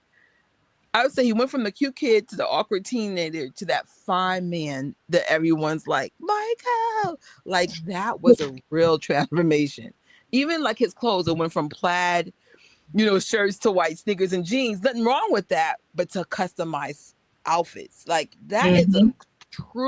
that's a lot of strategy on his behalf. How to morph into a celebrity like that. It's also celebrate the impact of his music, the dance, the fashion, and the global pop culture. It showed the emotional side of Michael that many never fully understood. And I think I love it showed the isolation. Have you noticed how isolated that man was all the time? It was him, the animals, him, his mom, him and Bill. Like, it was very selective he's not like he really had you would think Michael has all these friends. No, not really. I'm Um glad that they showed, because I mean he did have a few friends. Oh, and they showed him and Latoya. I like that they showed that, because we never really, when we get like biopics or like biographies, we never really get to hear too much of their bond that they had. Um, but you know what would be crazy? What if they want to take it further? hmm. They could put the mannequins in his room, because he wrote about being so lonely. He put mannequins in his room so that he felt like he was surrounded by people. No, I think that's Neverland. No? I feel like he did that at Havenhurst, but I could be wrong. Like, I remember reading like around that Havenhurst times, like when he lived there, he would walk around the neighborhood and like be just walking, wanting to talk to people just to find a friend. And people be like, "Oh my God, you're Michael Jackson!" Like, they would start fanning out, and it's like, Mm. and it's like he doesn't hate his fans, of course, because he in the movie he was like, they're my family, but at the same time, I think he would have wanted it to be like, "Oh, hey, how are you doing?" Just something chill, like finding a friend and Hmm. stuff. That would have been interesting for them to show, like, just even if like a small scene or something like that. Yeah. Well, they definitely found a way to convey the loneliness and the isolation. That's very important, especially if there's a part two. Because what I loved about the movie, it's not on the slide, but I love how you had either Easter eggs or a lot of foreshadowing. I'm not sure why we see Pinocchio a lot. Like, I noticed that today. I'm like, I saw a lot of Mickey Mouse and Neverland, but I'm like, why Pinocchio? Like, what? Like, are we going back to the Barry Gorey days where it started with a little white lie? I was like, what does that mean? Wait, But where's this part at? if you look in the movie, there's a lot of Pinocchio references. So and I'm just like, what? But I never noticed it before because I was always focused on Mickey Mouse. Because he has a lot of Disney references too. Like he loves Disney, know that. But if you ever watch the movie again, you're going to see like things that you never realized before because nothing's random. Nothing. Right. So you're just like, huh. Like I saw this scene that Jennifer said when he was in the pool and his chest had a little vigolato, like it was light on the chest. That's one movie, like keep watching just to keep finding the Easter eggs. And I think some of this stuff in part 1 will make sense in part 2 because they named specifically a drug that he had to take when he got the burn. And for those who are familiar with the future, that's not a random thing to have said. So I was just like, huh. So I mean, we're definitely going to talk about part 2 and what we want to see. But I was just like, for now, this works for what? Because it changed everything. Because I think this is more digestible to someone who doesn't know anything about Michael. Like most of the people that are excited weren't even born yet. So, which makes sense. It reminds audience why Michael's legacy continues to inspire millions of worldwide. Absolutely. It proved that Michael's story is about resilience, passion, sacrifice, and greatness. And we experience this as an audience. We get very emotional with this. Like even me being a fan, even though like clearly it took some creative liberties to switch a couple of facts around, I still remember what it was to be a fan in that era. And Michael was a bigger than life. Like he was always bigger than life to me. But I remember as a kid, I was like, it was amazing to witness what we were witnessing. It created an experience where audience felt emotionally connected, almost like attending a real Michael Jackson concert, which I wasn't expecting. And it reinforced the idea that Michael Jackson wasn't just a star, he was a cultural movement. I mean, there's way more. Tori, if you want to add more in there. Wait, go back to the first slide. Okay. Yeah,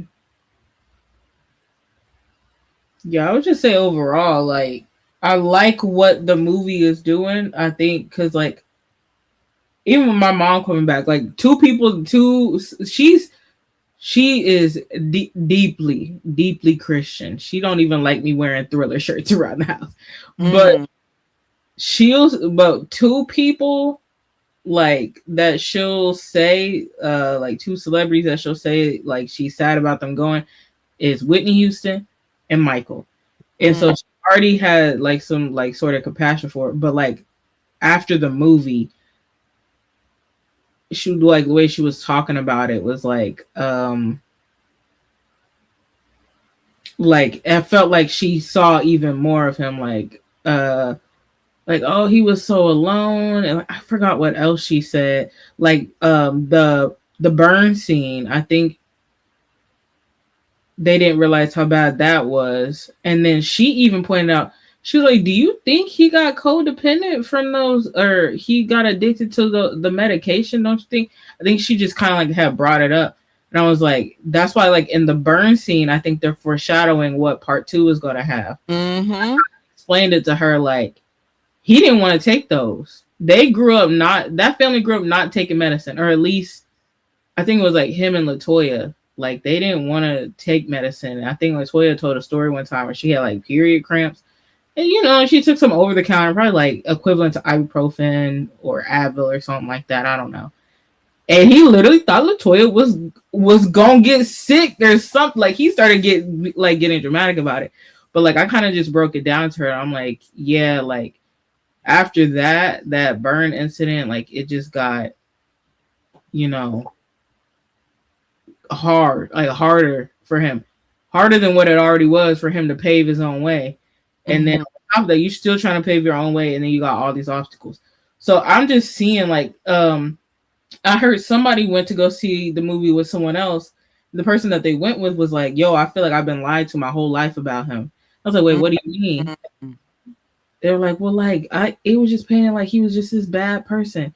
So I like that this movie is because you know us like diehard fans, we're gonna dissect it and get into it and stuff. Overall, the tone of it is making people see more, is educating them. And my first thought after the first time I saw this movie, my first reaction was I'd never seen a movie like on this. Actually, I have seen another movie humanize him, but like on this large of a scale, this blockbuster hit, I've never seen anything so mainstream humanize him perfectly like this. Like they didn't paint him as a villain at all. Other Which ones, I think that was some of the criticisms, because I mean everyone has two sides, but I Mhm. feel like because Michael has been so demonized with the media, it's okay in this case because the media has done so much damage to his image. Why not celebrate and why not highlight the good stuff? Because it's just like, I 100% get a lot of people's points. I've watched so many reviews and criticism on the movie, but I said, why not? You've like bring balance to that legacy. They've been demonizing this guy since I would say the bad era, and that's because his skin was getting Mhm. lighter. And he didn't explain it in the beginning. They were like, "Oh, he's trying to be white." I mean, I get it. You go from my complexion to Honey's complexion, you're going to have questions. But and I just remember as a kid, and I think I'm a preteen now, if it's bad era, it's like that was the beginning of, well, shoot, he sleeps in the chamber, this, that, and the third. He's trying to be white. It was a lot coming with it. And then the media started this wacko jackal thing. So it was just like, we've demonized this man for like 3 decades. Why not have a movie to celebrate him? It's like, if you want something tougher, then freaking read some books, man. The books are out there, And you like know? it don't take too much critical thinking. Like all you got to do is see this movie and then you put two and two together. Like another thing, my mom was like, I understand why he was the way he was or why he made certain choices. He had so much stacked against him. He did not have a normal life. He did not have a normal childhood. So if someone does not have a normal childhood and in a normal life, like common sense would tell you that they couldn't operate life like everyone else. They would have had to do different, or they would have had different mental effects and stuff, like, or different choices. Like, he still had that childlike part of him that he was trying to heal and like tap into, like with the toy store, like Twister and stuff. And there's nothing wrong with that, but people like to try to make him like, oh, like he was just weird and blah blah blah blah blah. No, No. There's like some adults, my raising my hand, that do not like adult activities. In New York, literally all we do is drink, drugs, mhm. and sex. This is all I'm like, I'm always like, do you guys do anything else? Like, even when we're at kid events, and this is my opinion, and this is just my opinion. You should never drink around kids because when Yeah. they get older, they're going to drink. Point in case, man, I turned out to be an alcoholic. Why? Because at kid events, you see the adults in the corner drinking alcohol. Put it in a soda can. Put it in something that doesn't look like alcohol. But it's like, I'm not saying you can't drink. Just don't have open bottles around children. You don't know what you're going to form. But I'm just like, do y'all do anything else? And I'm like, maybe I have bad luck. I keep attracting the same type of people. But it's like, it's not saying I'm above those things. It's just I'm at a point in my life where I don't want to do those things anymore. I would like to go outside and, I don't know, just enjoy. New York has so many free events. Let's just do some cool free events that doesn't require alcohol, drugs, or hooking up with people. I'm asking for more. And I think some adults like that don't understand adults like me and Michael Jackson. I love a nice water slide, a pool party, a water gun fight. It's just like, if you have sex with everybody that you like, you're going to have like a lot of partners under your belt, STDs, maybe things don't, like, I'm just saying, like, it's not for me. It's just not. And I'm Yeah. sure a lot of y'all can relate to what I'm saying. It's just like, what? Or, Yeah. you're gonna mess your kidneys up, you love her up. Like, can we just not do all this? Can we just have a good time and not be weird because we don't want to do those things? Like, especially how I'm raised, we're not supposed to be doing none of that at all. So it's just like, at max, a glass of wine and that's it. At max, you can't get drunk. At least where my mom raised us, we're not supposed to get drunk. And definitely no drugs, still illegal. But what I'm saying, it's just like, I've never found the whole big deal about being an adult ever. I was like, what else do y'all do? How do you have fun? No, I don't want to hook up with you. No, I already have a boyfriend. No, we're good. Like, what are we doing? It's just weird. I'll use the alcohol thing as an example. Adults now, a lot of people, not all. Some people just drink, leisure time, free time, whatever. But a lot of people turn to that to numb their feelings or to cope with their past or things that they're dealing with or to try and get through it. Yeah. Well, Michael dealt with things in his past and stuff, and his way of trying to cope with it or, heal his inner child was to tap into more childlike things, more simplicity, fun things, lighthearted things and stuff. But he's looked at weird. And like another thing that I've noticed that irritated me, like this generation now is so like serious, and I'm glad they're serious about mental health, things that have gone on, trauma and all that, and how people deal with it and all that. But when it comes to Michael, he's not allowed to have any of that compassion. Nobody cares about his mental health. Nobody cares about none of that. They just look at him weird and they're just like, oh, why does he do that? He's weird. Oh, but Samantha over here, let me censor myself because I'm on your channel. Samantha over here be doing God knows what to get through what she's dealing with, and you got all the grace in the world for her. Like, keep the same energy. Kelly writes, I can relate to what you're saying, Trisha. I love to do things and make me happy, like listening to music and reading. And oh my God, that's weird. Like in New York, if you don't drink, they're just like, but why? What? Like, I don't want to drink. That's literally what I've done. I'm like, tag, yeah. What's the issue? But what's crazy? When I used to drink, oh, you're sloppy drunk, you're out of control, you need help, you need to go, you need to go to rehab, da da da da da. And then now that I'm sober, I think 2 decades now, oh, you're so boring. You can't have it both ways, people. I'm used to being sober now, so that's you're screwed. I love to get drunk. When I was alcohol, I loved it. It was every day of my life. I used to come out of work. At the time, I had a couple of my friends with the keys to my house. They were always the bar set up, but I don't do that anymore. I just want to be sober. I want to remember the night. You don't want to throw up. I don't want to. I used to always black out. That part, you know how drunk you got to be to black out? You keep doing that, you're not going to have a liver, period. Like, that's why when I have, some of the health issues I have now, I'm like, it's probably everything I did in my 20s. Like, what are we talking about? It's okay to be sober. It's okay to be corny. It's okay. It's okay to not be part of that. I'm not demonizing anybody who drinks, smokes, or has a whole bunch of sex with random people. It's just not for me at all. Especially women, we get demonized for being promiscuous anyway. So what's the freaking point? So it's like men can be promiscuous, but women can. And you know what? I'll just be here with Giga and God. We're good. Like, and for me, I like binging on television shows. Oh, that's so boring. That's what I like to do. Like, it's not that deep. It's like, then I go on the internet and we'll talk about what we watched and da-da-da. And I don't know. And I'm like, to each his own. I'm not judging people, but I'm just saying, New York activities will have me in the hospital with no liver at all. Like, and then the minute you're out of control, then people are talking about you being so sloppy. And I'm just like, you can't win here, can you?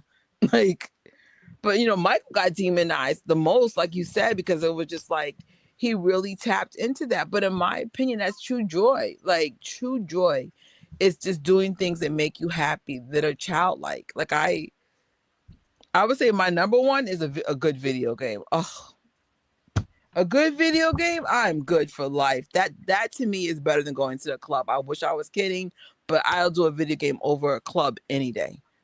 I'll get me like today I made a Mandalorian drink that was so good, so healthy. I do a lot of like healthy drinks, but they're still good. Just drink something really healthy and healthy, call it a day. I want to live to 100 if possible. As long as I can afford it, though. Ding ding ding. But I think that's like I said, it became the perfect movie by accident. I don't think they would anticipated all the stuff that we are witnessing right now. Because I was like, I think it was going to help Michael's legacy, but I wasn't expecting a whole TikTok movement, YouTube shorts, people are getting gear everywhere. I was just like, this is awesome. Michael Mania round 3. Oh, happy Shrek 25th anniversary. I think in New York we're actually having special screening for that. I never saw Shrek. But hey, Baba Boo Boo. My mom gave me some insight about the burn scene. Everyone, myself included, that was like one of my things I didn't know. I was like, wow, he was in there that long? It was that serious? That was really cool. So we'll talk about trends in a second, but if anybody else wants to, put in stuff they learned or what worked or didn't work for them, you definitely don't have to be it's positive. No, if you didn't like something, you didn't like something. I mean, like I said, it wasn't a perfect movie. I would say they could have digged a little deeper, but I just think it would have changed the movie, if that makes any sense, for the worse. This felt like the TikTok version of a biopic. Like, here's the highlights. We're not going to dig too deep. If you want to dig deep, read the book. It's like, yeah. Read a couple of books. Once again, I gotta reiterate. I wish they could have just put. They could have put Triumph. Okay, they put the Triumph tour in there, which I was not expecting. When I got that little taste, I was in heaven. I love that tour, but like they were showing. I don't know if you've seen the behind the scenes clip of like it was supposed to be like he had a it was Jafar as Michael. He had a basketball. They were looked like they were in a recording studio or something, like the brothers and stuff. That was supposed to be the recording sessions. And the reason why I want that in the movie so bad, not because I want to see the brothers, because I know people are gonna say, well, it's Michael's movie. Well, I get that. But here's why I think it's important that era was included more. It's because okay, you showed the move from Motown. If they could have implied the move from Motown to Epic, they could have talked about the first 2 Jackson albums and stuff, or the reason why they left Motown is so that they could have more creative freedom. And to me, that's Michael's first big step into his individuality and being able to freely create the way he wanted to. Into getting to the point of Thriller. That had to happen so that he could get to Thriller. And Triumph was the first big album that the Jacksons had after they left Motown. So to me, I that album is very important to not only the Jacksons' career, but to Michael's as well. Because that was the first Jackson album that That's actually a good point. That's a good point. Either take some of the concerts, because I get it. There's a reason why they made it short. So that was actually a great strategy, but then maybe shave some of that concert time out to get a little bit more meat and potato. I remember somebody said the importance of off the wall failure is the fuel to Thriller, and I'm like, you're right. Yeah. The butterfly effects, yeah. And Triumph was the first Jackson album that, every song on the album was written by them and produced by them. They didn't have any other. I don't think they had any other writing credits from anybody outside the brothers. So that's why I'm like, oh man, that would have been so important to put up in there. But me personally, I could have took a few extra minutes on that movie. I Right. wouldn't mind it. Well, Just there you was know. definitely a shaving opportunity with the performances. As much as we loved it, you Mhm. could have shaved a couple of minutes here and there. I know one of the things that I thought that was so messed up in real life is how Michael told the family he's out. And I get it. They never show the dynamic or the consequences of him doing that because it's about Michael. But Mhm. I'm sure that that put a big wedge with his siblings because it's like you cut off all their money with no warning. So it's like, I get it. You're trying to get away from Joe, but you screwed your family big time. Like, no one is like, hey, it's our last show. What? I've always felt like that was messed up. And I mean, seeing this movie help put a why he did that. But I'm like, bro, I know that didn't go over too easy. Like, Nah, I think it was kind of like let's rip the band-aid off. Like let's just yeah. But I think he probably felt trapped by his dad. Like, nah, this dude, you can't rationalize with Joe. I'm out. So that, I mean, I was like, I don't know. I mean, I'm glad like the brothers eventually got to work together and do stuff, and it's just there's so much protection with family. Like I stand on that. Even when you have a crazy family member, God put you that crazy family member in your family for a reason, man. You're going to need them. Life will humble you real quick. Poor Michael didn't have a childhood. 3T brought Michael to the Universal Studios, and he dressed him like an old man in a wheelchair and didn't last oh 5 minutes. my That's god. crazy. When they showed Michael, when he had the vitiligo started to form, it made me feel good about being different because I was born with Warrenberg syndrome. Warrenberg. I don't know what that is, but I'm sure it's something that makes you feel different or isolated. Oh, wow. I That's think why a lot I of us say, can relate to something in this movie, though. I think on some yeah. level, you'd be like, bro, and I think that's someone can relate to something. It's like, damn, Mike, I get you. Yeah, that Twister scene, like my family, they clown me, but I be like, go do this with me, go do that with me. Or do you want to do this? Do you want to watch this movie? They be like, nah, I don't feel like it. I'm like, man. Oh, Man, I'm happy that Billie Jean is #1 globally. Holy, yeah, the Global movie. 200. Wow, but #1. Yeah, that's that chart that we were trying to. Okay, so like for Thriller Challenge, for the US, we wanted it at the top of the Billboard Hot 100. But globally, we were aiming for the Global 200 so that like all the fans worldwide. Billie Jean organically from the release of the Michael movie made it to that top of that's big. That's not just like, oh, you know, the US Hot 100 chart. That's worldwide. And he surpassed no Holy. no hate to I think it was a BTS. No hate to BTS at all. But this is just to let you know how big Michael Jackson is still.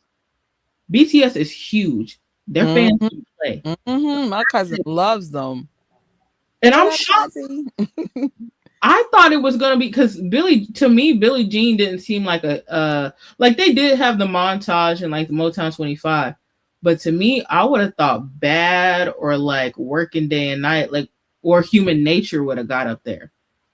But I just think people organically gravitate to Billie Jean. To me, that's like his That's one of their that's a yeah. crowd. That's like a and honestly, I love how they edited that whole montage.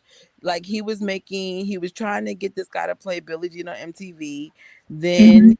he was performing, and then it would cut to the reaction to Michael being wherever they were and all the people around the limo. I said that was very well edited because you're pushing the story through. And I'm just like, but you're showing three things at the same time, but it just looks so freaking cool. Because I was just like, Yeah. the way they edit it is great for people like me with little attention spans. It's like, oh my god, it's perfect. I do like No updates. Do you know about Taj documentaries? I haven't heard any updates. um I haven't been like on because I know he's mostly active on Twitter. And I haven't been on there like that. And like the longest I get on there to check a bit, but like he may have said something, but I think Right. No. Right now they're touring, so if they said nothing, my timelines is doing all the stuff they've been doing lately. mhm. Congrats to 3T because now everyone's excited about them because well, first of all, 3T has their own legacy. Just throw that out there, their Right. own legacy. But the fans are just so excited for how the bio, because they've had music with Michael. They had their own hits, so it's just like you can just tell how the brothers are performing. They're feeling all that love too. So congrats to 3T. We see you overseas. Get your bag. Good night. Good night. Good night. Thank you so much, Kev, for coming through. Let me see what else. Oh, trends. So if you can think of any Tory, let me know. But trends you guys need to be aware of. People are discovering Jafar can sing. So it's so hilarious. And then one guy, he was like, "Oh, you made a hit and just left." Yes, Jafar, we Yeah, need he you to come did. back. It's like, where did you go? So if you guys are not aware, Jafar has a single called "Got Me Singing." Now, the last time I checked, the video had 8 million views. This is way before the biopic. It's probably way more now. But check that out. A lot of people are starting to make TikTok videos with it. So if you want to show love to Jafar, let this song go viral. 6 years later, for fans, it was viral then. But let's make it viral. Like, of course I'm going to see Mando. I'm working on my fit right now. Of course. Of course. Even with all the chaos. Mando. The funniest trend is Twister. People are making funny TikToks and shorts and stuff. Oh, I would have played Twister with Michael, or things would have been different if someone played Twister with Michael. So a lot of little funny shorts. I saw someone take the game to Gary, Indiana, and was literally playing Twister in front of the Gary in their house. Hilarious. Oh wow. Yeah, so Twister away. We can make Twister a thing for 2026 thanks to the Michael biopic. They can have that at a King of Popcorn. This is the funniest, right? That would be dope. This is the funniest trend, hands down. Everyone's going crazy over the striped pants. Since I'm an auntie, I'm not saying nothing. Tori, take it away. um, let's just say when I first saw the movie in the striped pants, I noticed that you how should I say this? I noticed that Jafar was abundantly blessed. Um he I just double caked up, okay? Um I said, "Oh, he got that from Jermaine." Because I don't I don't know. I'm sorry. Listen, you gotta give so Michael Jackson does get this similar look in the history era. It's just it Yes. wasn't in this era. Because Michael's blessed too. You just don't see it till history. Hey, MJ fangirl, what's up? Oh my God, hi, mama. Y'all Yeah. better be following MJ fangirl. She is giving content. Michael Jackson biopic, quality, quality content. Please follow my favorite YouTuber. Not because we're friends, because to go to her channel, see why she's my favorite Michael Jackson YouTuber. That's the end of it.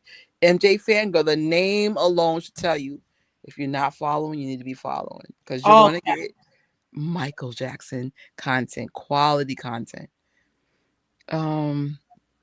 Oh my God! Someone said I can't. Jafar, listen. So when he turned to the side, I said, "Oh." I said, "I'm Someone gonna." had me cracking up. They said, why is Jafar caked up like Randy?" I said, "No, Randy's on a whole different level. Randy's on Janet's level back there." But I would say you're right. His dad has a very very nice similar physique. But Like he yeah, just Michael was natural. You know how some people have more of like a skinnier build, just naturally, yeah. and then some people are more like naturally like thicker or whatever. Like to me, who can I think of? Like Michael and Latoya, they were just naturally just like the skinny Jackson. No, I don't know. I don't know to say it, but like Latoya's kind of thick, to be honest. When she was younger, so she's got it. You're right, she is lean, but she's very blessed in the back too. Because I seen her in person, I was just like, hey, tiny waist, but they all got a little something back there. Not and like I was Latoya, but I was. I was like, oh, wow. Like Tito, they try to make Tito seem like he was just overweight. Like back in the Jackson 5 days, they made him seem like he was like the biggest thing. Like no, he just got a big head. Like he had a nice shape. Like I always played Tito. Tito was fine. People was trying to make him. I was like, he just got a big head. I'm like, y'all leave Tito alone, okay? Like he wasn't. Yo, all I could think of was the Slim Tito workout diet that Michael made him. I like Michael. Your brother is not big, right? You look at any old footage of Tito. Tito was the perfect body weight. Perfect. Looked good, actually. I hope Jafar doesn't see all this.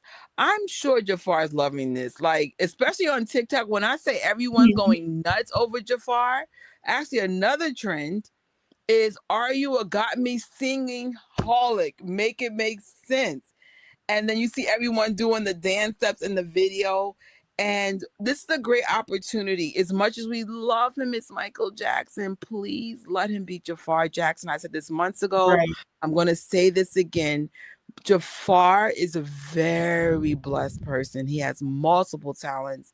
Let him show you what he's going to do. I'm not sure if he's going to go on the singing side, the actor side, or maybe both. But let him shine and let him step out the shadow of Michael. Because it's like, I think that's the main issue all the Jacksons have. They keep getting compared to Michael. None of them are Michael. They're talented, though. But let them show their light in their own way. One of my favorite Jacksons, and no one talk about her, is Savannah. Is her name Savannah? The one she goes by another name. Billy Bottega. Oh my God. She's got a beautiful singing voice. Austin Brown, of course, 3T. TJ Jackson has singles now. Taj Jackson, give them a chance to shine in their own light. Hero. So it's just like, Jafar Jackson, I have a feeling if you guys give him a shot to beat Jafar, you're going to be really happy. Really all we got to do is watch that Dolby performance alone. Yeah. Man, that was... I'm kind of glad that he did something so you know who he is, pulled back and came back. And I think that's what people don't understand. If you look at Got Me Singing or any of his own performances, yes, you could tell he had something special about him, but I never thought he would be able to transform into Michael Jackson. Because I was like, and Got Me Singing, it was a cute little bop type thing, but I was like, how you go from that to Michael? But that shows you what kind of work he put in to make that happen. That's a lot of freaking work. That's work. That's I really want to make my uncle and family proud work.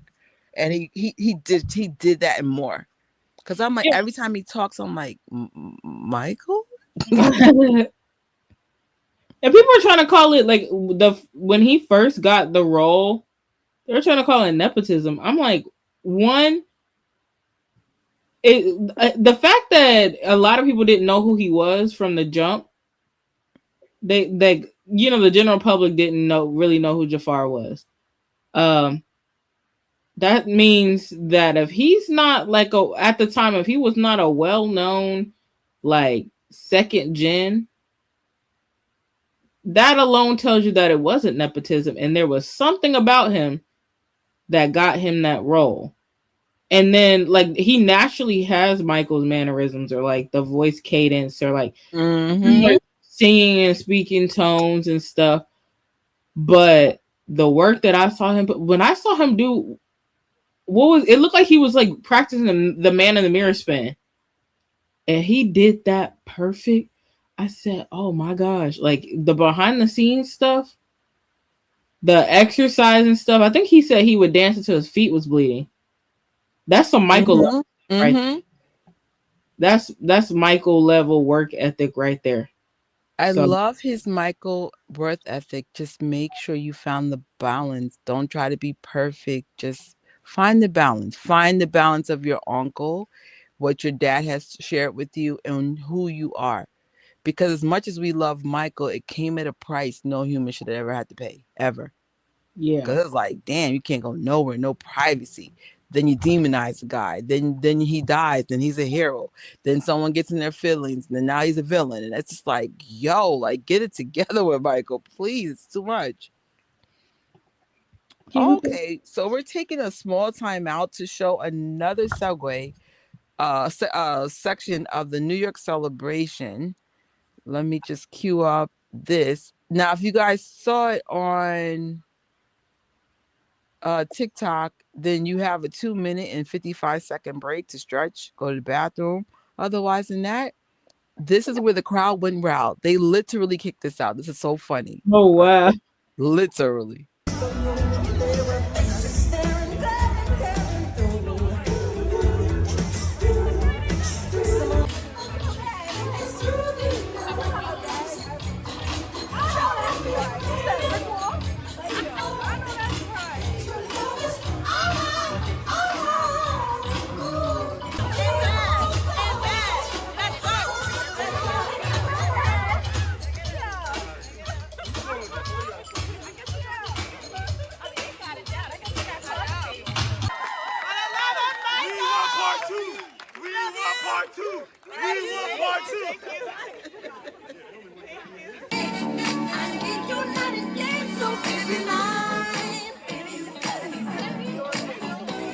Be no more mountains for us to climb.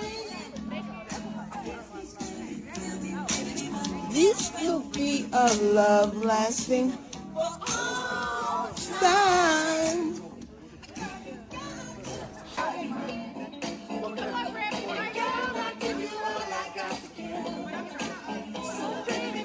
All in Michael Jackson. Good. Come join us.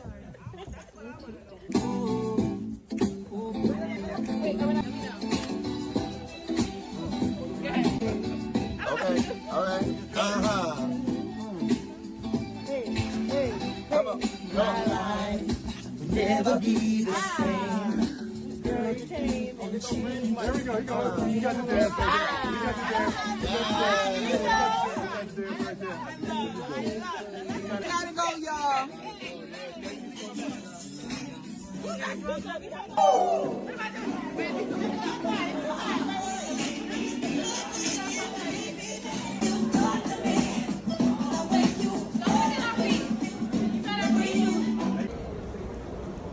I see you, MJ. I see you. There's a bunch of Michaels. There's a bunch of Michaels downstairs. Shit, it's hot in here, y'all.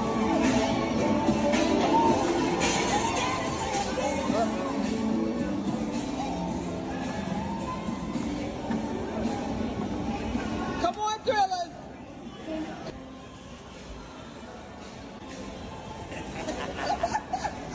There's still like a permanent. It's showing like, Yes. Like, this is our chicken jockey moment. Yeah. We're going yeah. Oh, that's it. I love it.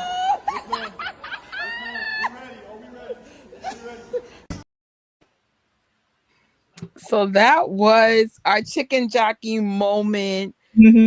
So fun. I'm like I said, that was my first and only time to experience that with the fandom. Otherwise than that, of course there were t-shirts and I'm always dressed. I don't play. I'm always dressed, but but that's just me. I get dressed for everything. I don't care. Mandalorian fits, Project Hail Mary. I'm like, you only live once, have fun. But I'm glad I went, and like I said, I was not expecting that in Lincoln Square. Because when I say that's a very reserved spot, be quiet. I mean, they don't play. Like, they will give you this look like, get out. Like, if you make any noise. And it was just, now we were quiet during the movie. We were. We respect the culture of that place. But the minute the credits hit, all hell broke loose. I was dying. The guy was literally begging us to get out. He's like, "Oh, I'll take your video, but please get out."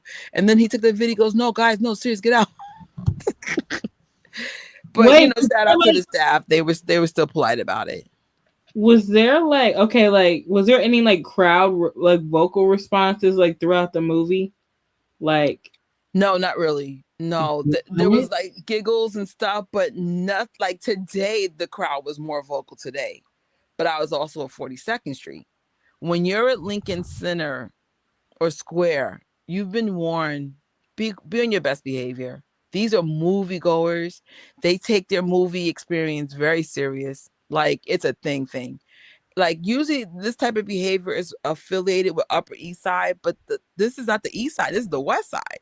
So I was just like, oh, I learned really quick. Be quiet. No shenanigans. No yelling out. Just be quiet. Like, people, these are real passionate moviegoers because they want that premium screen. So you have to respect the culture over there. Yeah, this was so. Oh, we miss you. Like, I struggle because I do want to move, but unfortunately, if I move, it won't be Cali. I have, I'll if I leave, I'm going to a family member in a different state, and I miss everything, especially MJ fangirls. Like, we were doing so during the pandemic. We were doing YouTubes together. At the time, we were laid off, and then my boss, my company called me back, and life just started changing. But child, I'd have loved to stay a professional YouTuber. That was the dream. It's still the dream, but with MJ fangirl in the same city, though, that was the dream. I don't even know if I'm going to be in New York anymore, but hey, we'll see. So the question is, because I never titled this live, I'll do it maybe tomorrow when I wake up. Is 1 billion actually possible? I honestly think yes, but we still have some work to do. Like, don't depend on Japan or other parts of the world to get us there. We can help push the needle a little bit. So ways we could do that is continue watching the movie. I try to see it once a week. It used to be twice a week, but I can't do it anymore. Once a week, I usually try to go to a place where I'm actually paying. So I'll go on Tuesday to the Alamo, or today I did Regal. So even though I have the AMC membership, Tuesdays the Alamo's $9. Regal, the 4DX was $21 instead of like $36. Like, I'll go on discount days just so I could put a little support into I mean, I still go to AMC too, but mainly if I'm doing once a week, I'll just try to go to a movie house just at a cheaper price. So one of the challenges that I came up with, I don't know if anybody's seen it, it's called the MJ Biopic Challenge, where you see the movie at least 7 times. A lot of you guys are already there close to it. But like I said, if you don't have the time or money, 1 is good enough, 3 is ideal. Just so you just have a better reference of what you saw. Maybe if you don't have if money's not an issue for you, but you don't have time to see it again, maybe you could get someone like buy someone's ticket or something like that. Yes, which I have done. So it's like, oh, you don't have money to see it? Oh, I'll pay for it. Oh, but always tell people you have to see it Tuesday or Wednesday. Those are discount days for AMC. Like, the tickets might be $12 instead of like $24. There's 50% on. So if you're an AMC member, not even an A-list, just a member, it's like, I think it's $15 a year if you're not going to be an A-lister, but you get movies half off Tuesday and Wednesday. So that helps a lot. Pay the $15 for the year, and then you could just, that's how I was watching movies last year. But then my friend goes, you're going more than normal, just become an A-lister. So now I'm an A-lister, which is $29 a month, I think, for 16 movies a month. So Prince saw the movie 14 times. So now we have another hashtag called MJ Biopic Double Up Challenge. And so I'm going to queue up the the video clip where he said it. I said 14 times, Prince. I see ya. Seen it 14 times, you told me, right? Yes, sir.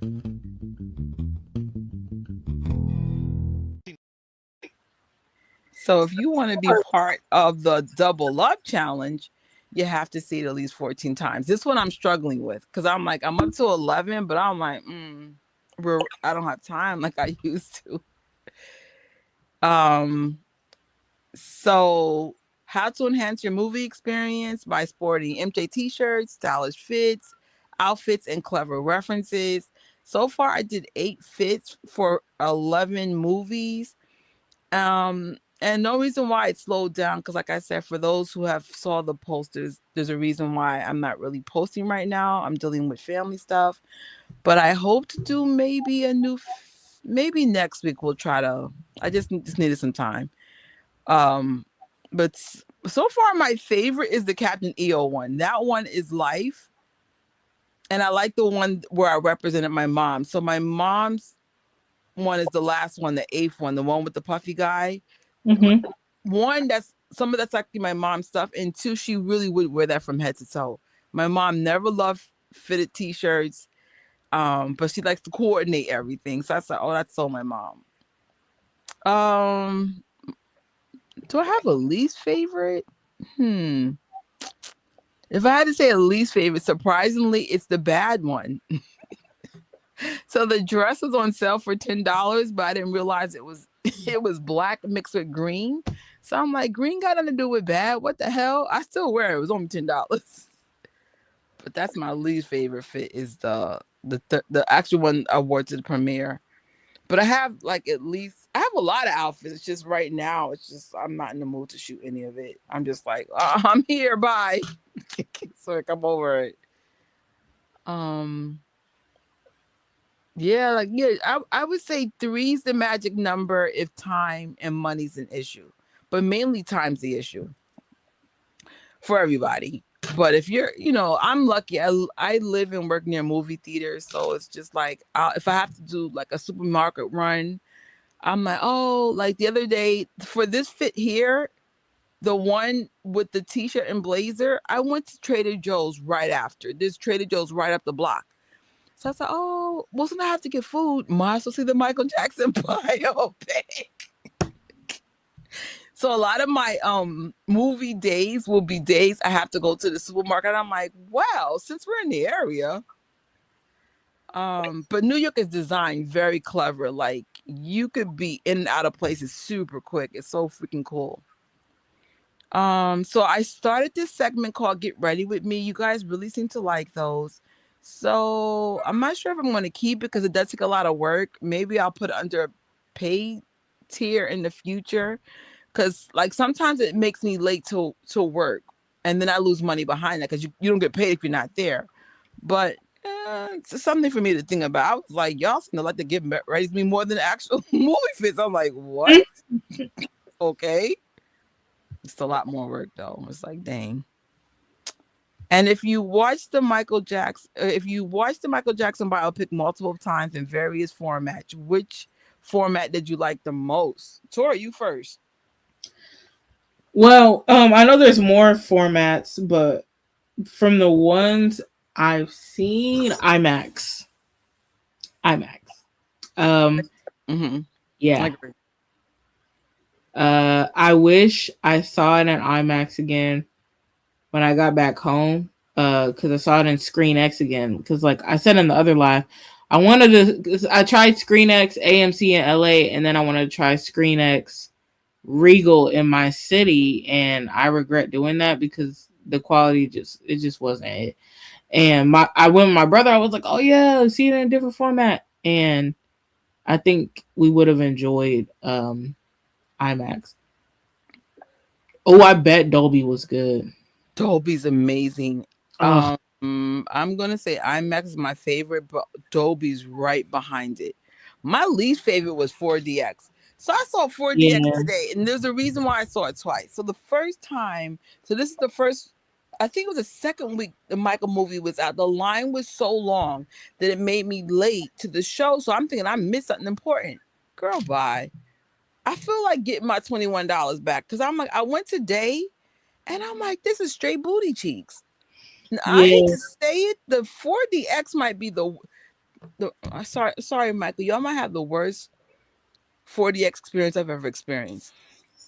Which Movie's theater was good. it? It's not really doing nothing. No, like I feel like they were grasping at straws to find something to do with the seats. Cause like when I saw Regal, like we would move and sway with the music, which I feel like was cool, but like and they let us body roll. We would body roll.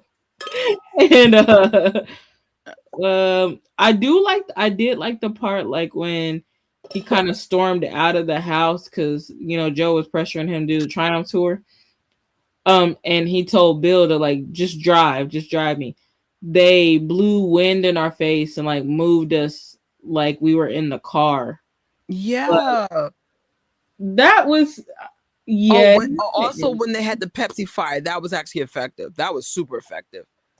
That was the highlight. Was the Pepsi burn? I'm like, ho, like it throws you out the chair. I thought it was weird that so I didn't smell a whole lot in the movie until the end.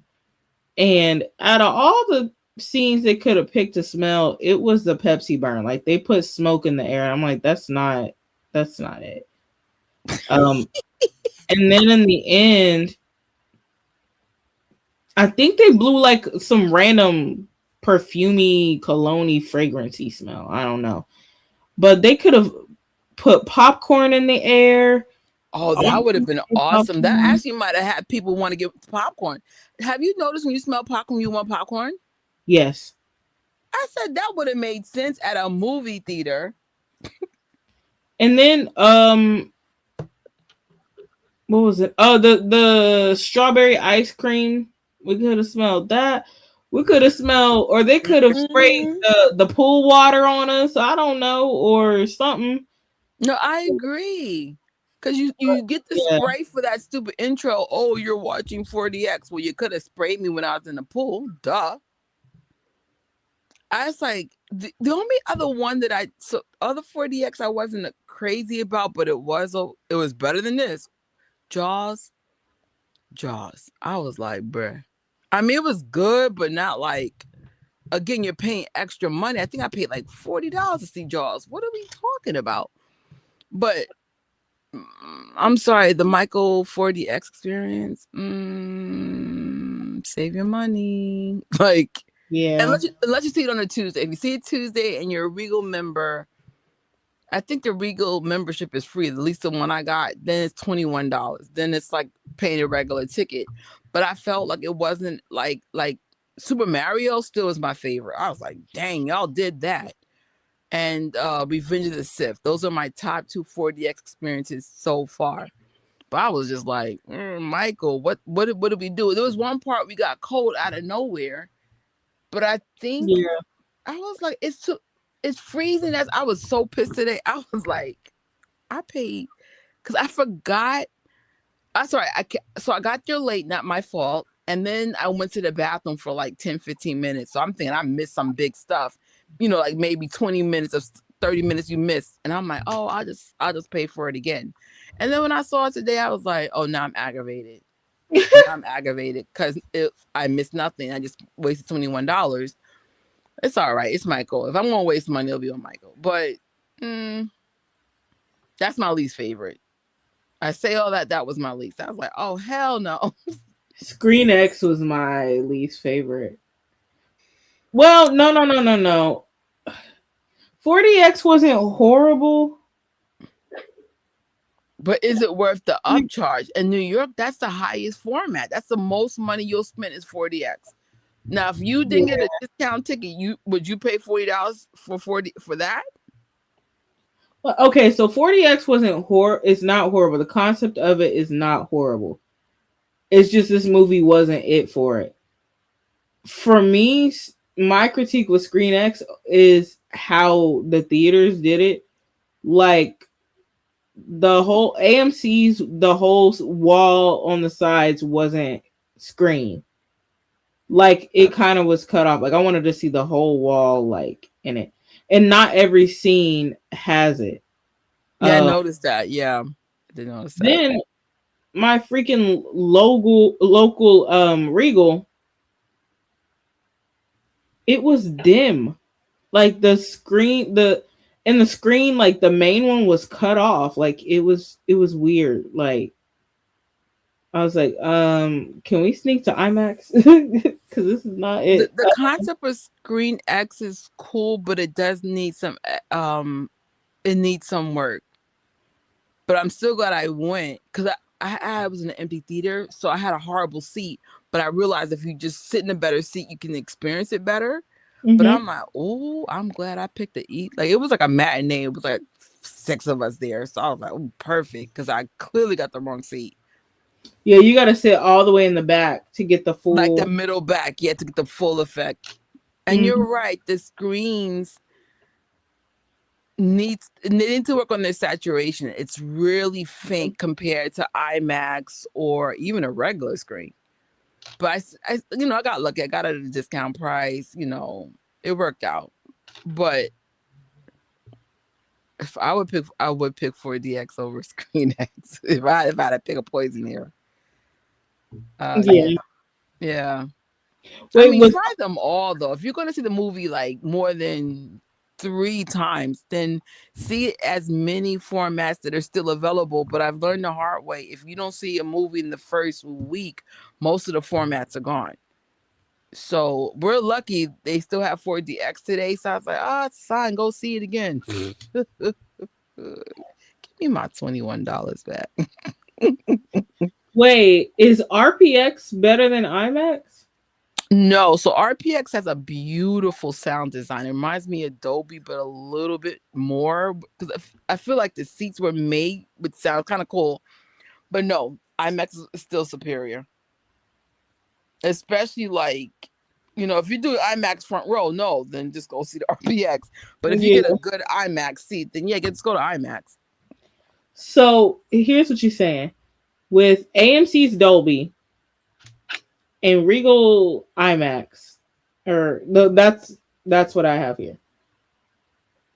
The reason why they're both so good is just because they have a good, bright, saturated screen, and it's huge, and the sound quality is good. That's all you need. You don't need to do too much because the other ones, I was disappointed, low key, but hey, at least I got the experience. Dolby, I liked a lot. I was like, I felt that. Shoot.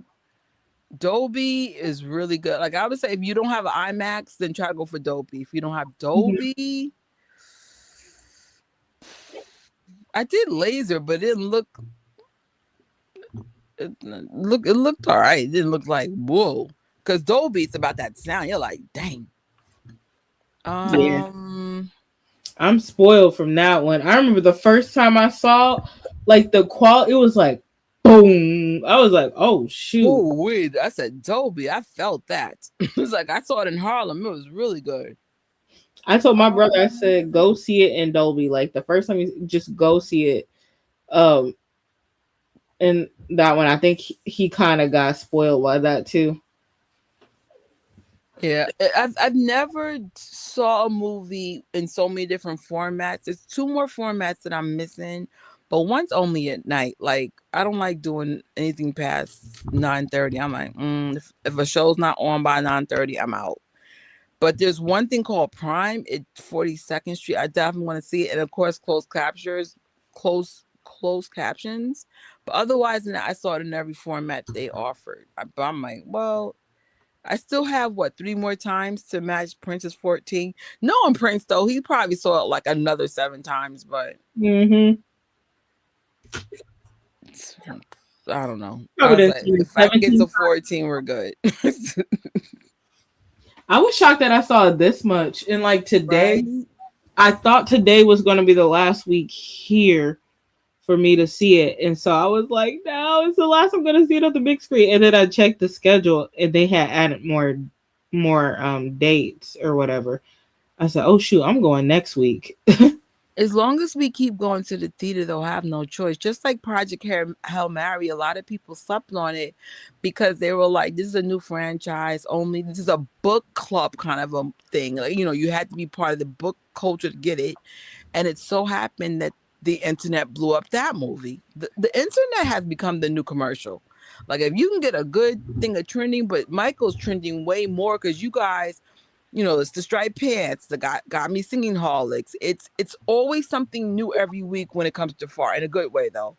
So I was like, that's just making this go, because every week, like now it's at reaching out, boom, and you change your clothes. I'm like, what's going to be next week? Because we're going, and as long as there's a reference, the movie's going to keep getting popular. So, keep making. I call it keep making your internet commercials, and the movie will get to that 1 billion. So we briefly spoke about this on Tori's live, but what do you expect for part 2? Or do you think they're going to play it, for lack of a better phrasing, are they going to play it safe? Or do you think they're going to get a little bit more darker, since the second part of his life is a little darker? I'm going to be honest. I think that this was kind of like a dip your toe in the like part 1 was dip your toe in the water, see how people would take it, and it easing them into Michael's story. And then once the attention is there and everybody's waiting for now everybody's like open to seeing part 2. I think that's when they're probably going to like start putting in more heavier stuff, more complex stuff. At least I hope they do, because I feel like that humanizes Michael. What I like about, I reference the Searching for Neverland movie based off of the Remember the Time book a lot, because what I liked about that was from the story that his 2 bodyguards told, it didn't necessarily paint him as like this flawless human, and he was just this perfect heavenly individual. Like everybody's human, everybody has flaws, but it also didn't make him out to be like a villain, a monster, like the way the media painted. They showed him authentically, and that going forward, that's the type of stuff I expect from like books or like movies about Michael. Just balance. Yeah, balance is important. I agree. Yeah, because I think some people, they like to put him on a pedestal and like praise and worship him, but that takes away from humanizing him too, because it makes it seem like he can do no wrong, or that's very dangerous. Trauma that way, yeah. I think like, you're making him into a god, and then like he's not a god, he's a human. So yeah. So I think I'm thinking that, dang, it came out in March. I just looked at my AMC app and it's still showing. No, so if you like what sci-fi, you'll like this. It's not for everybody, because my friend, she comes to work and she's like, "Why did you like that movie so much?" And I'm like, I have Star Wars in my house like it's freaking artwork. I'm a sci-fi girl, like duh. But but some normies liked it and loved it. So, it came out in March, man. I'll never forget it. It was like in the middle of March.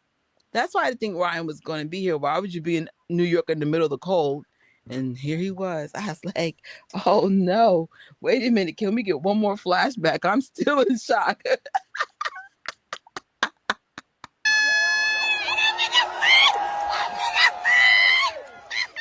What's up, New York?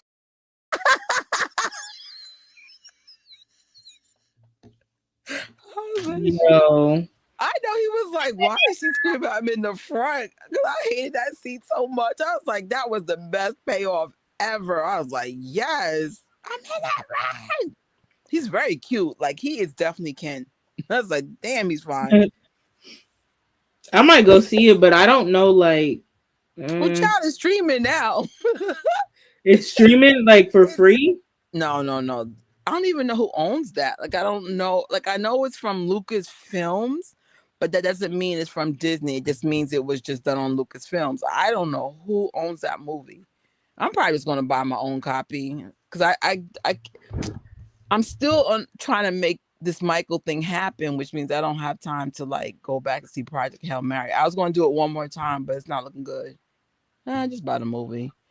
They need to release one of the Michael concerts to the movies. Hell yeah. Especially with the Bad Tour. Hell yeah. Oh yeah, they need to do a remaster, like, Mm-hmm. and do Well, like a they should special have music tried, not release. tried, Victory Tour. Did you see the thing on TikTok No. where they were like, Randy? So everyone keeps doing that scene over. So I was like, I don't know why, because that's definitely not in the movie, but that's trending. And that's actually a movie reference. It just wasn't in the movie. I said, so you see mad people doing the performance and everything. I was like, what? That's this week's trend. Oh, I know what you mean. Like, didn't. And they're like, Randy. And Randy comes out and he jumps out. And it's so cute. Everyone's just so in love with the Jacksons. I'm happy for them. I'm like, we've always loved it, but now it's like, oh, I'm so glad everyone's being introduced to them in this way. Yeah, it's good. Like we needed this because the last Michael Mania came out of him passing, and it's like Yeah. unfortunate. But this one, it came out of something more light-hearted. So I'm glad that happened. But you just remind me of something. One, like, that's how big this movie is. Randy was not in the movie. He didn't speak about it. He hasn't, spoken about it or anything. I don't want to assume nothing, but it's clear that he wasn't in the movie, and people are assuming that he just chose, like, he was just like, I don't want to be in it for, whatever his reason is. But the fact that he's being a part of a trend and he wasn't even in the movie lets you know that that's how big this movie is. Mm-hmm. Like, another thing is, I think my brother had mentioned something, but I didn't know if it was just like a tabloidy thing or like a news thing. But I think he said they couldn't use certain songs, like Jackson songs, because Randy didn't give the okay. And that made me think. In this part one, the only Jackson songs that were played were, okay, like, as far as the Jacksons era, was Blame It on the Boogie and Enjoy Yourself. The Jacksons did not write Blame It on the Boogie. They just produced it. So they didn't have the writer's stuff on there. Enjoy Yourself, I don't believe they wrote. They didn't get to start fully writing albums. They wrote a few songs on their first two. But they didn't get to fully start writing albums until the Destiny era. And if you notice on the Triumph tour, out of all the songs, they had Michael perform Ben. And I'm like, why Ben? Why not This Place Hotel? No. They played This Place Hotel at the end because Michael wrote it. But why not something that's like the Jackson Brothers, like Things I Do for You or something like that?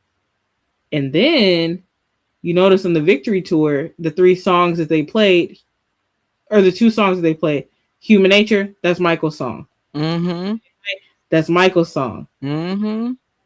So dang, the legal things are really detailed, and they had to play it really, really safe in this movie because they probably had to have some good lawyers, like good people looking out for him. So the fact that this movie came out even to this level with all the loopholes here, it's like, oh, you can't talk about that. You can't use this song. You can't do that. Nope, she doesn't want to be part of it. He doesn't want to be part of it. It was a lie. The fact that they came out with minimum $700 and I think $3 million now with all this drama, good for them. Because it was just like, I mean, one of the criticisms some of the fans had was like, oh, it felt like a cash grab. Well, this ain't charity. Like, it's like the whole point of doing the biopic was to highlight Michael's career. I mean, the initial thing was to touch, to touch the tougher stuff, but it didn't go that route. It went a whole different route. And honestly, I think it worked because it just, we need a break. That's all I can say. Like, Yeah. we can use a break. And simultaneously, we got, I'm gonna call them the Casio people, the Casios. They're trying to get they 60 minutes of fame, I guess, read between the lines.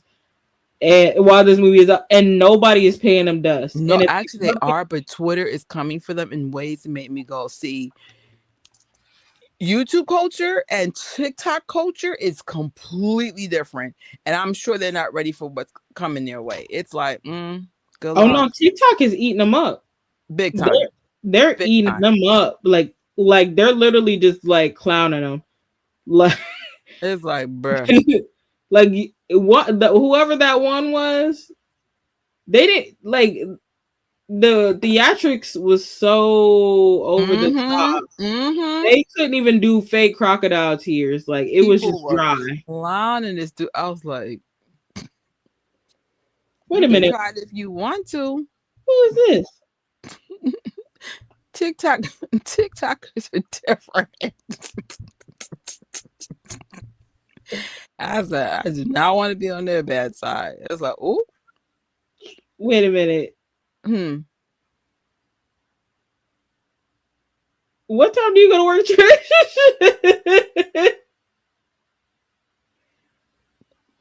You said lunch? What time do you go to work? Oh, I have a few more. I mean, I need to go to bed though, but okay. Yeah, no, they're trying to get their 60 minutes of fame. Yeah, it's a hot mess. We're not here for this. We're over it. That's why I was like, you know what? As much as we going through as Michael Jackson fans, you know what? Let the biopic be a celebration. But part 2, I agree with you, should be more of a balance, like Searching for Neverland, where you see good, but you also see some. It was some tough stuff to see, but it was different in a good way. Now, imagine that movie with Jafar playing. Wait, which movie? Jafar playing and that budget they had. Searching for Neverland. Oh. Ooh. Ooh. Hello, good morning from the UK. I hope we see stuff from Neverland. Heck yeah, because we know they shot it. Could you imagine you shot all this stuff in Neverland and you're like, yeah, I'm in the biopic, and they were like, wait a minute, Neverland's not even here. Just a book saying Neverland. Oh my gosh. We better get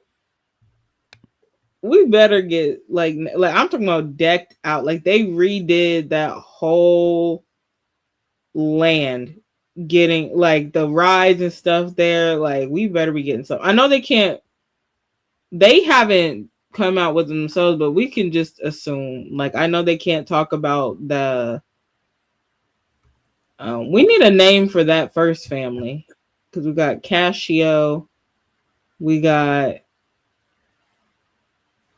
Save a Buck, Minimum Wage Robson. We need a name for that one, and we need a name for the second one. But I know they can't talk about the first thing. Yeah. So we can't have like although I still want them to be able to find a legal loophole to depict like the raid and like how they pretty much treated him like a freaking zoo animal. The way people have dehumanized Michael, I still get insulted for Michael, because it's just like, dang, this is a human behind all these words. So it's just like, someone had said something there would be sleepless nights for part 2. You're right, there's going to be, because you're going to want to have the success of part 1, but you don't want the criticism came with it too. A lot of people felt like it wasn't deep enough. It was too surface and it was too one-dimensional in terms of just showing Michael's positive aspects. These are fair arguments. These are fair arguments. Oh my God, part two is going to be through through for them. Like, how can you include everything? It's impossible. They might have to cut off. They might need three parts, but let's just say I wouldn't want to be them. Like I already said, if they offered me millions of dollars to do this movie, let's just say I'm not gonna get a dime. It's too hard. I just look. They need to talk about the allegations. Only if it's going to bring light to something in a good way. Like Yeah. I feel like, yeah, bring it up if it's going to show, like, what, like Square One. Square One was helpful. That's a documentary me and Jennifer and Tori did. It showed extortion, right? That's the one, extortion motivations, right? Is that the Square One, or am I mixing up with another one? Oh no, it was we did quite a bit, but we did watch Square One. Like they covered that first set of lies really well, and they pretty much showed, you know, his innocence and stuff.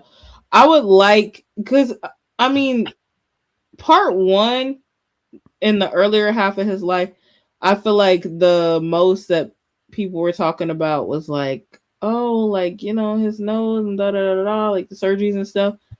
They addressed that and they humanized him. They in a way that I feel like they humanized him. The approach was very delicate. It wasn't like, oh, he did this because he didn't want to be blah, blah, blah. So now the mass tone or the mass understanding is not going to be like, you know, harsh towards him. Now, part two, that overarching thing, because now they probably got to go and talk more about, they may talk about more of the vitiligo, since of that. That's right, because it does get lighter even from the bad era. You're right. But part two, the second half is like the big things was the lies against him. So I think it'll be weird if they just didn't talk about it at all. I just think it would just be odd.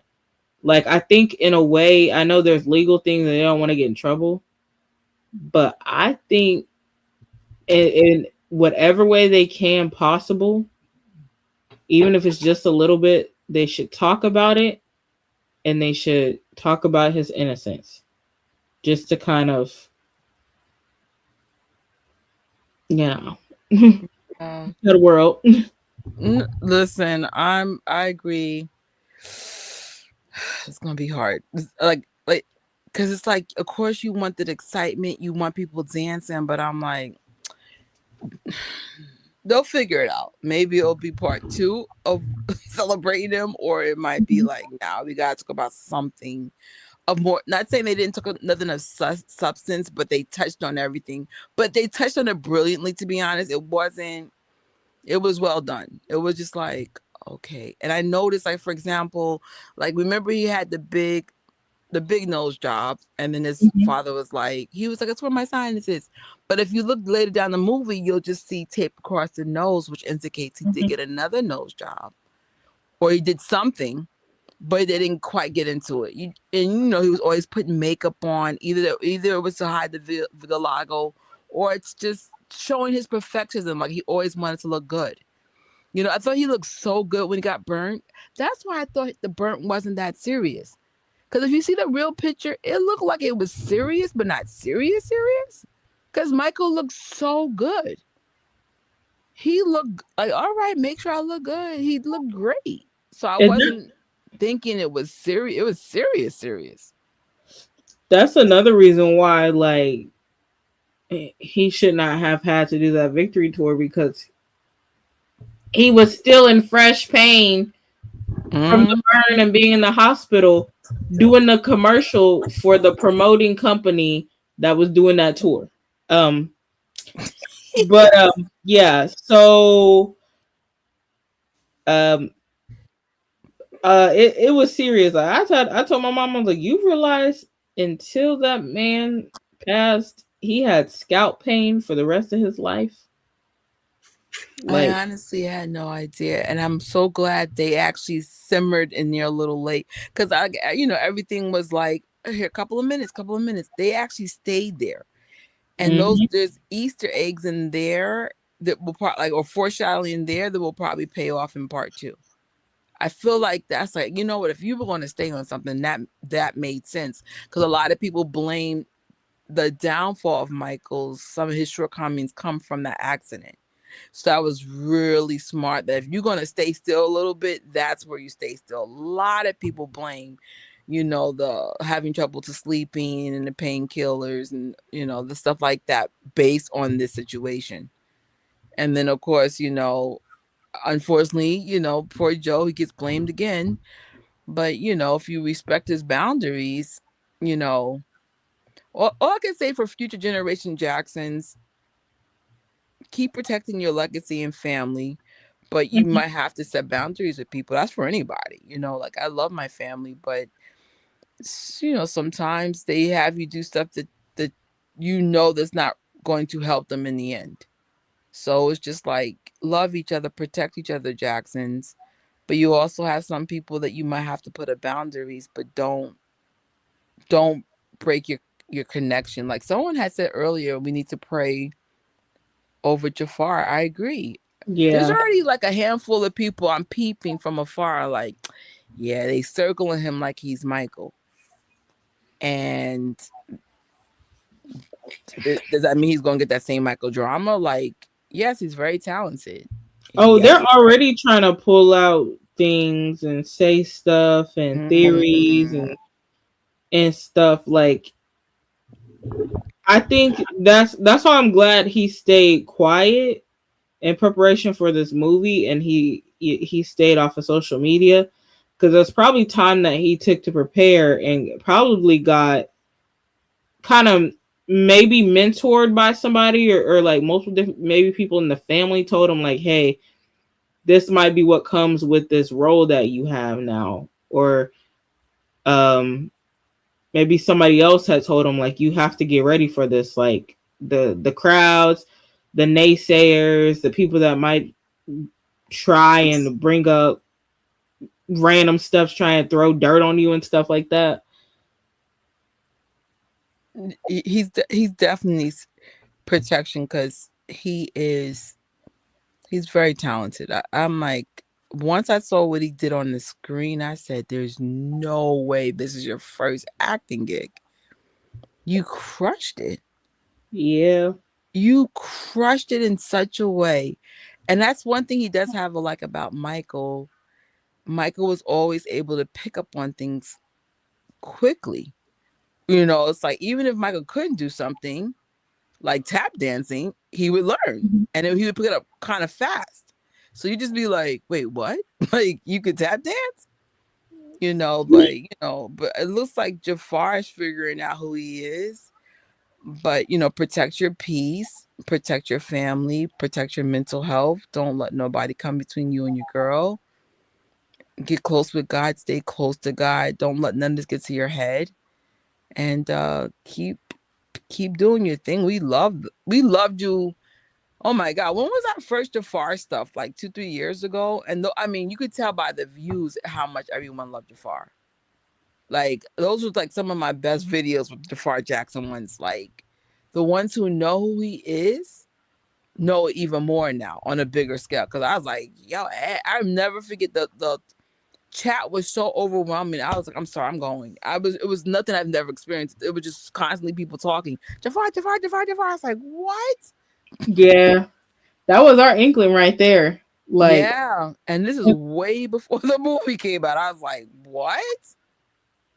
now there's like Jafar, like we're at like beforehand, there might have been 2 or 3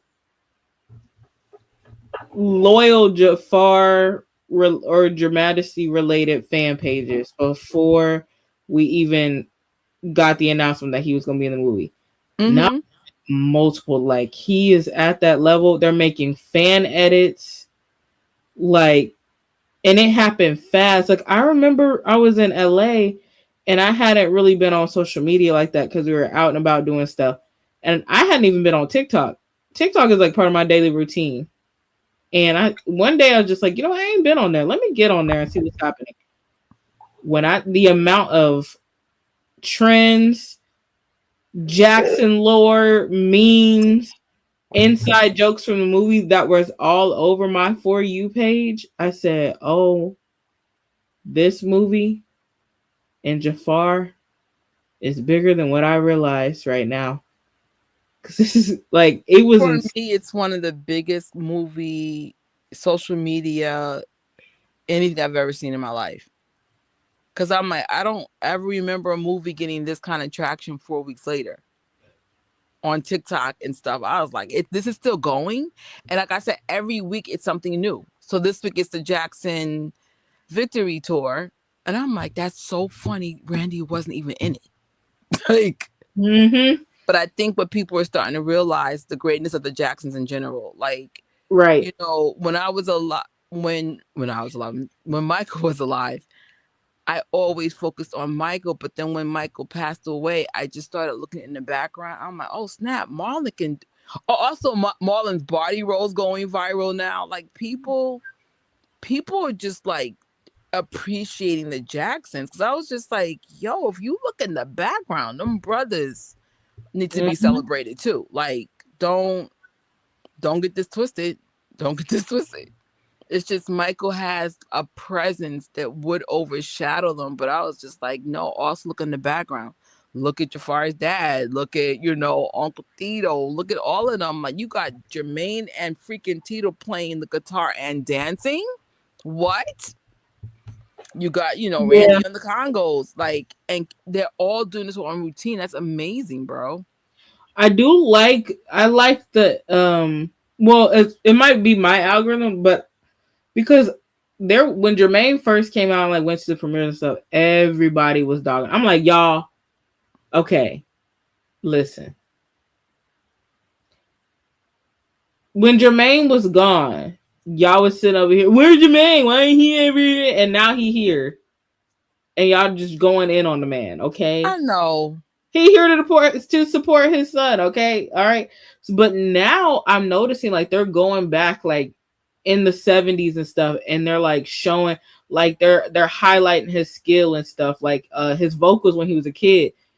Think that like Michael had a grown voice at a young age, but Jermaine, he had a like, what was he, like 14, 15, sounding like a 37-year-old man, white picket fence, family, 401k, like I'm like, dang, they're even like highlighting Jackie, the amount of Jackie Jackson TikToks and big pieces and love that he is getting.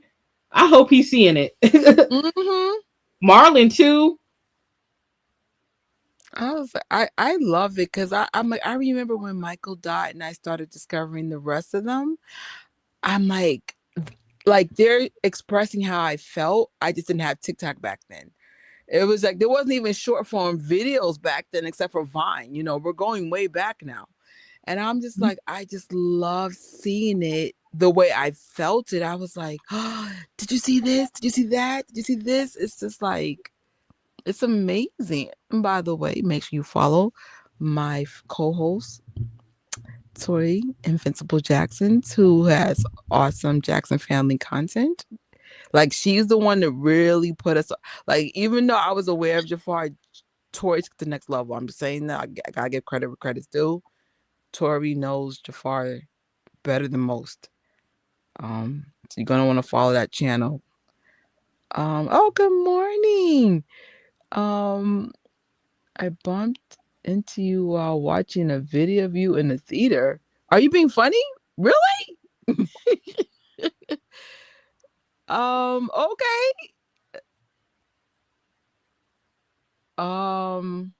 Somebody said about Jafar. Yeah, if I were Jafar, I would play it very low key while staying out of the limelight and public eye. So Jafar, I discovered Jafar had something in common with Michael as well. So when we were younger, Michael would do a project and go away for years and then come back, go away for years, especially when he went solo. We discovered that Jafar can be gone for 6 years and come out with a banger. Like, in other words, do it Jafar. If you want to protect your peace, you could. We'll wait for you. Cause I was like, he came out, disappeared, and then out of nowhere, hey, I'm playing Michael. Crushed it. Go back into hiding, and then when you come back out, come out with another big banger. We're here for you.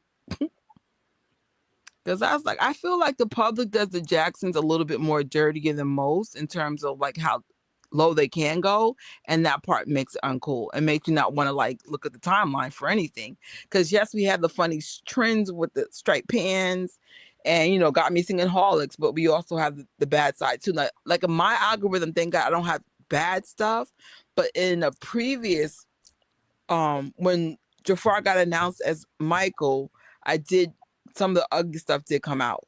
And I'm just like, okay, now you're being vicious for no reason. And it has nothing to do with Jafar. You're just being mean. So it's weird. Did you go to any fan meetups when Michael passed? Oh, so when Michael passed, I'm not gonna lie, it felt like I lost a relative. I went to every fan meetup possible. Like now, this version of me would not be doing this now. I don't have that kind of time. But then, oh my God, we used to be out 4 a.m. dancing to Michael's music. I'm more of an internet person now. It's like, it's got nothing to do with, you know, yeah, I've changed a lot though. But my priority, I think it's because I have more of a family structure now. I don't have the luxury to do what I used to do. But yes, lots of meetups. Thanks to people like MJ Fangirl, Melanie Freeman, and Amada Anderson, they made New York phenomenal. We were in dance parades, we did charity under Michael's name, we did bone marrow donations, we did backpacks. We did everything for Michael when Michael passed away. It's just we're getting older. Some people have kids, or in my case, I inherited a family. So we just don't have that anymore. But you have new generations coming out, like King of Pop Radio. She did a Michael Jackson after party for us. And who's that girl? Blue Swag, right? Blues Away. Yeah, Blues Away. Yeah, she's. I would say when it comes to meetups and stuff, follow the younger fans and it's funny, I'm not too far to the age that Melanie was then when I met her, but I just think I have so much on my plate that I just don't have the luxury to do a fan group. Because it's not even an age thing. You just got to find someone that's willing to dedicate that kind of time to people. It takes a lot. It takes a lot to do fan meetups and stuff, but for those who want to get into that space, be honest, no scamming. You're gonna have to learn to bite your tongue, and find the balance too, because sometimes people do take it too far. You got to retaliate, but to find the balance of what it takes to be a good leader in this space, and build a new generation of Michael fan groups and gatherings. That's really cool. I saw one Jafar fan on X calling themselves Jafarian. That is funny. I'm here for it.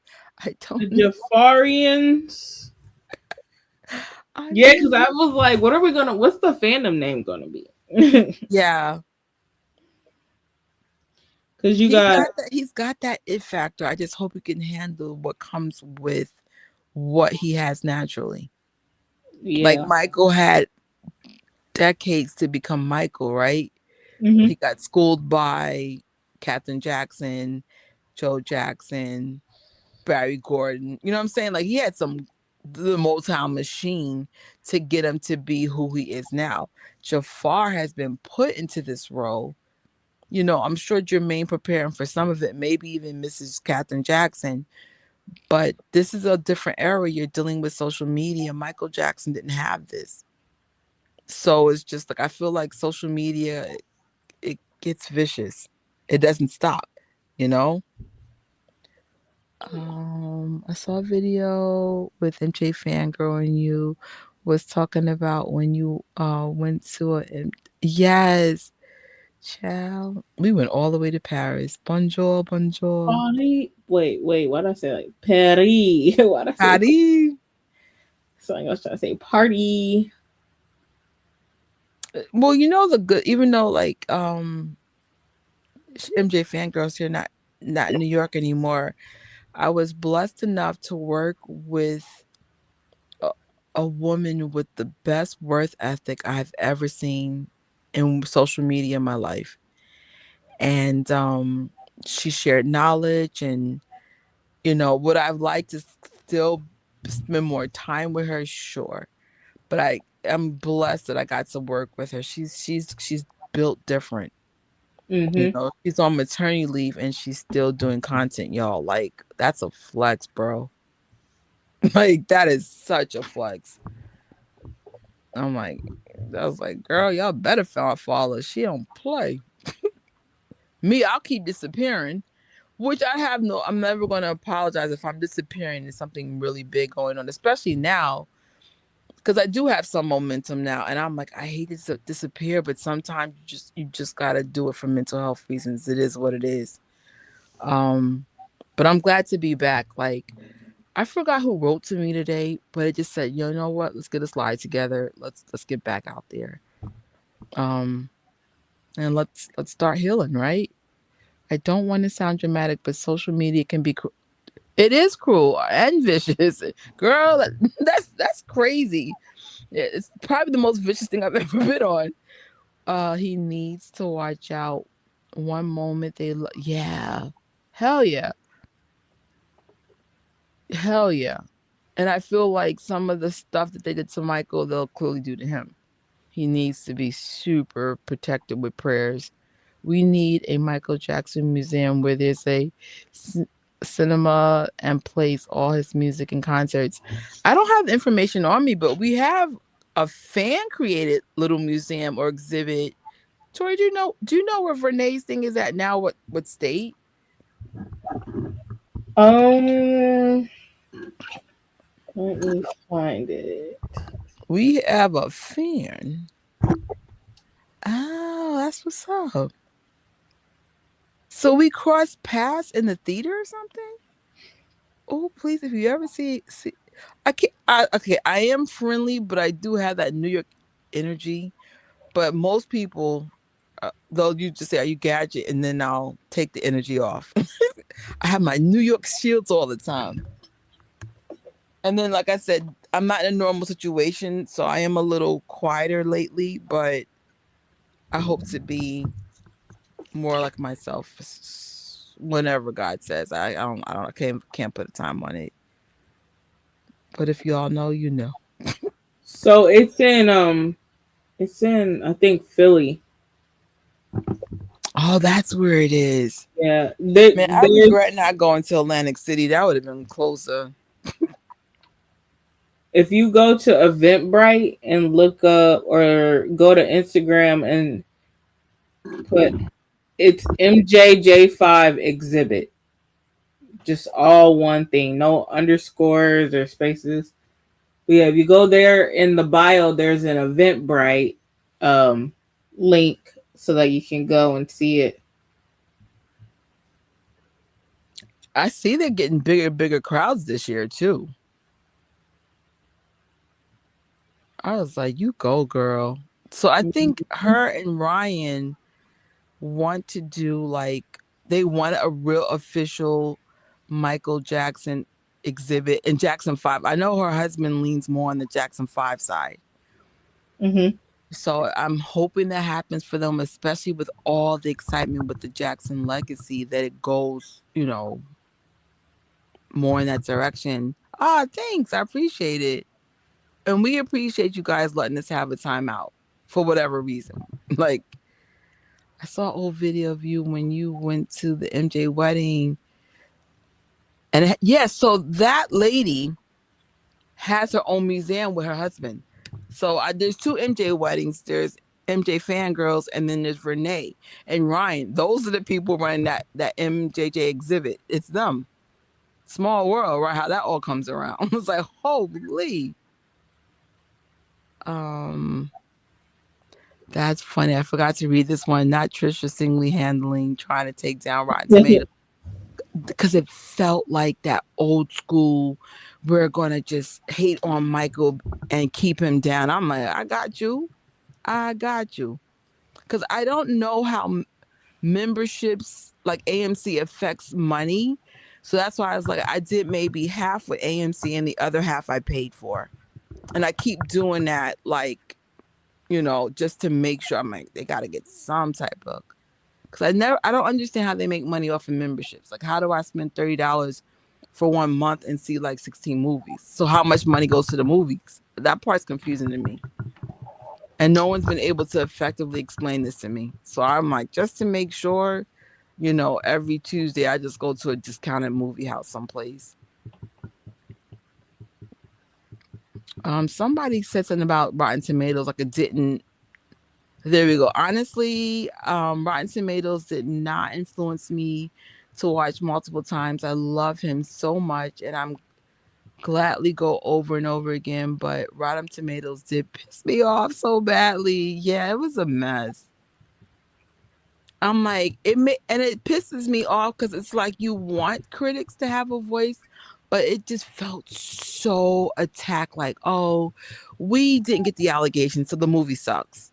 No, they told you weren't going to get the allegations. So are you stupid? If you're can't claiming to be part of the movie culture, like for example, I watched John Campia because he has so much 411 about movie culture, backstories to stuff. So even if you don't have time to keep up, just watch John Campia. It's like 1 hour a day, 5 days a week, just to make sure you don't look foolish. So it made me feel like you guys didn't pay attention or you're just trying to be messy. So either one, you're being discredited for not paying attention or just being messy. We don't want to talk to you now. Like I'm looking at the reviews right now. One person gave it a 2 out of 5, but they can't even spell Jafar's name right. You need your critic card revoked because learn if you want to be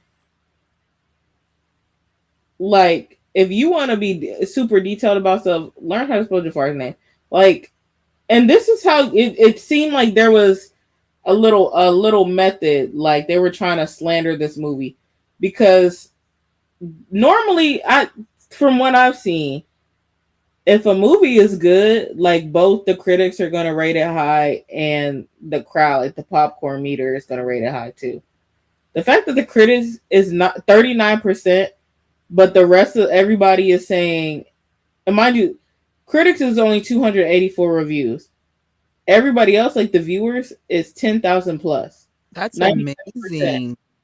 97%. And I think it went up, honestly, from last. Let me look at this real quick. Like, we gonna clown y'all. Oh, never mind. It was already at 97. But I'm like, y'all just.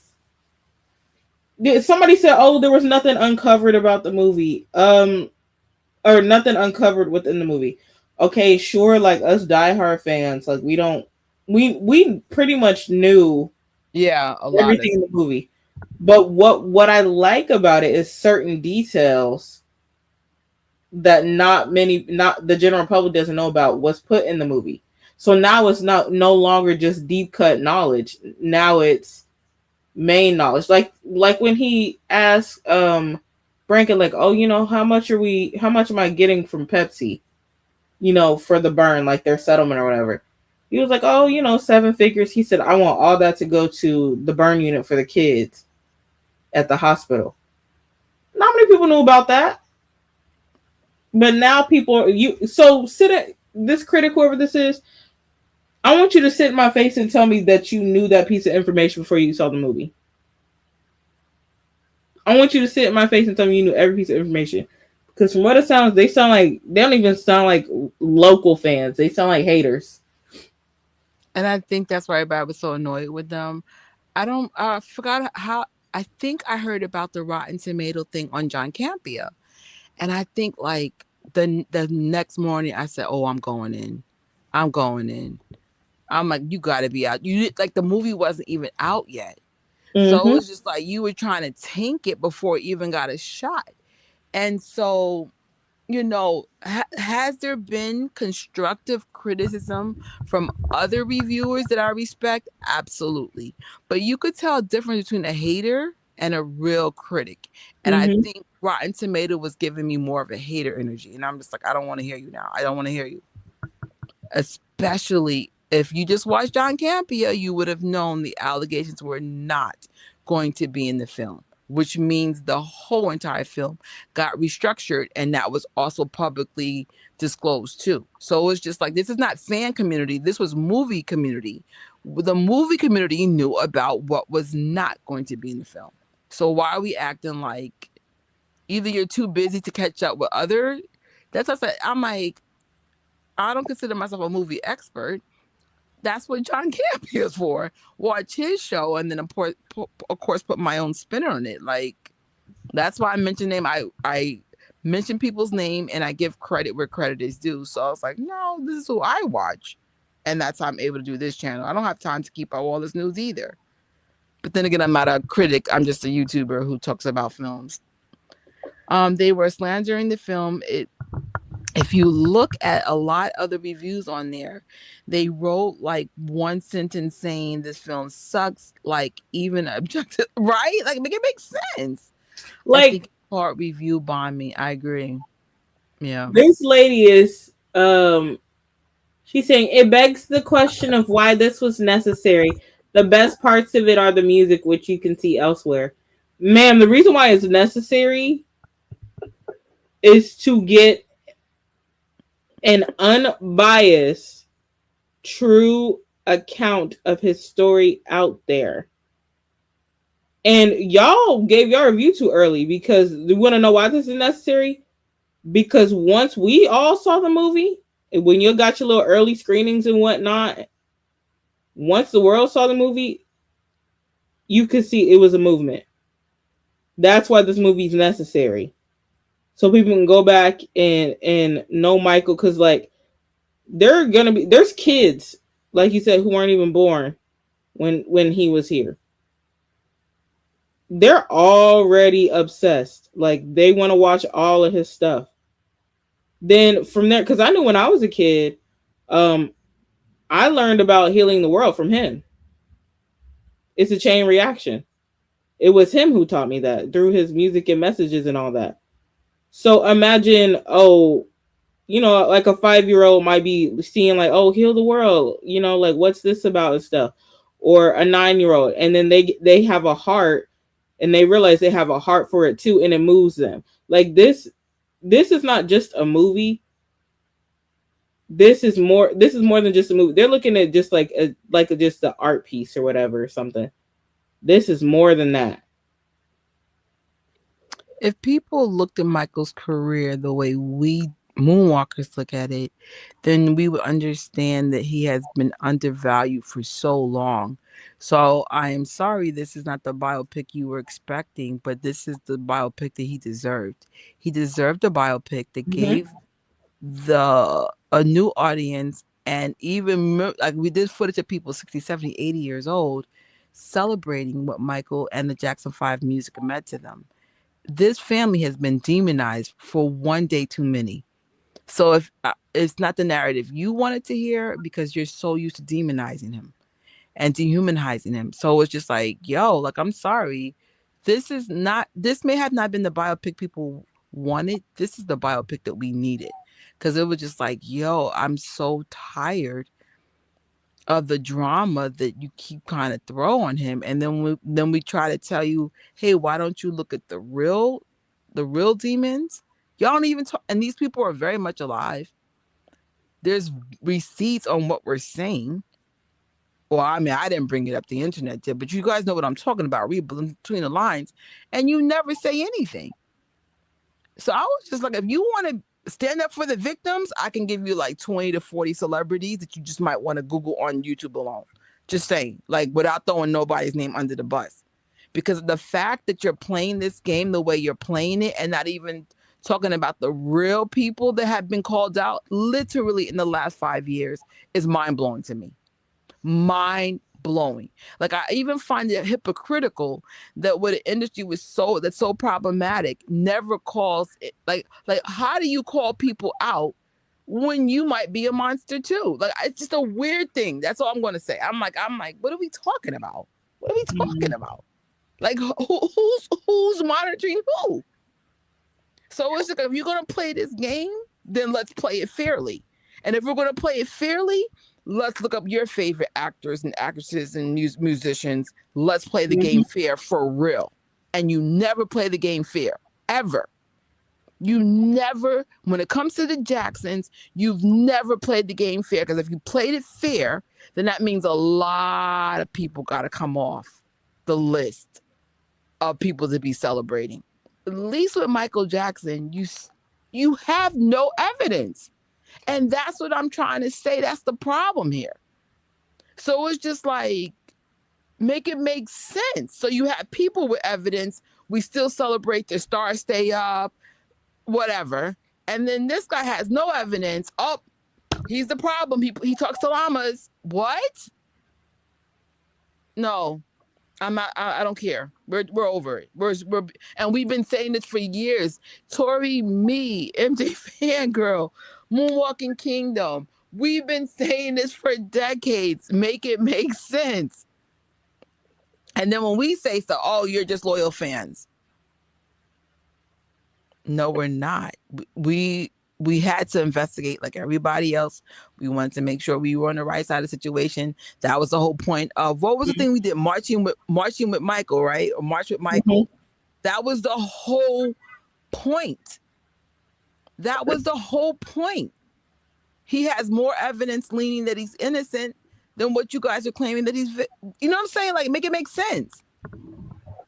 Like, believe me, I'm not afraid. Like,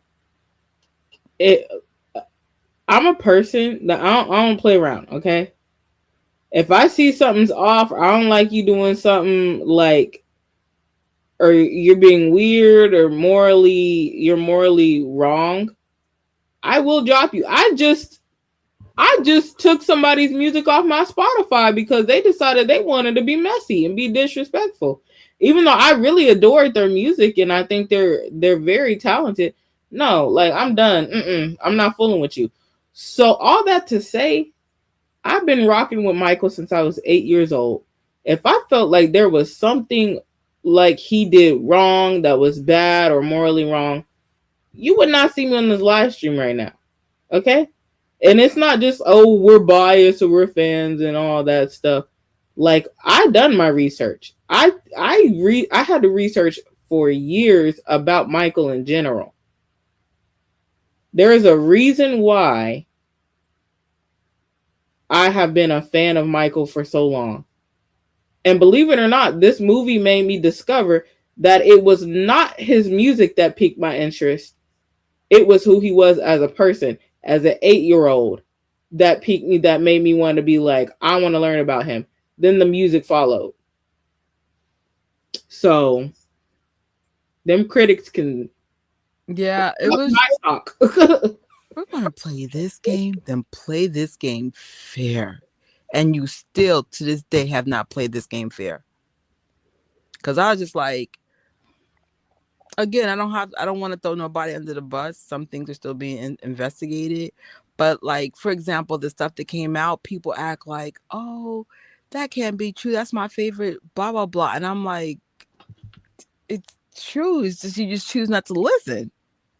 So I just stay out of it because I'm like Tori too. Like, I'll have what I call a private protest, and I'll just stop either playing their movies or music. I'm finding my collection getting smaller and smaller though. I was just like, I'm probably just going to sell most of my secular music because it's just like all the stuff that came out in the last 5 years made me realize a lot of my music is tainted.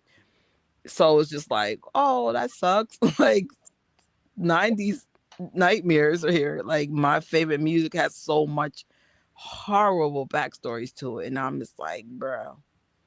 And that's probably for most of the industry. It's just we just don't know it.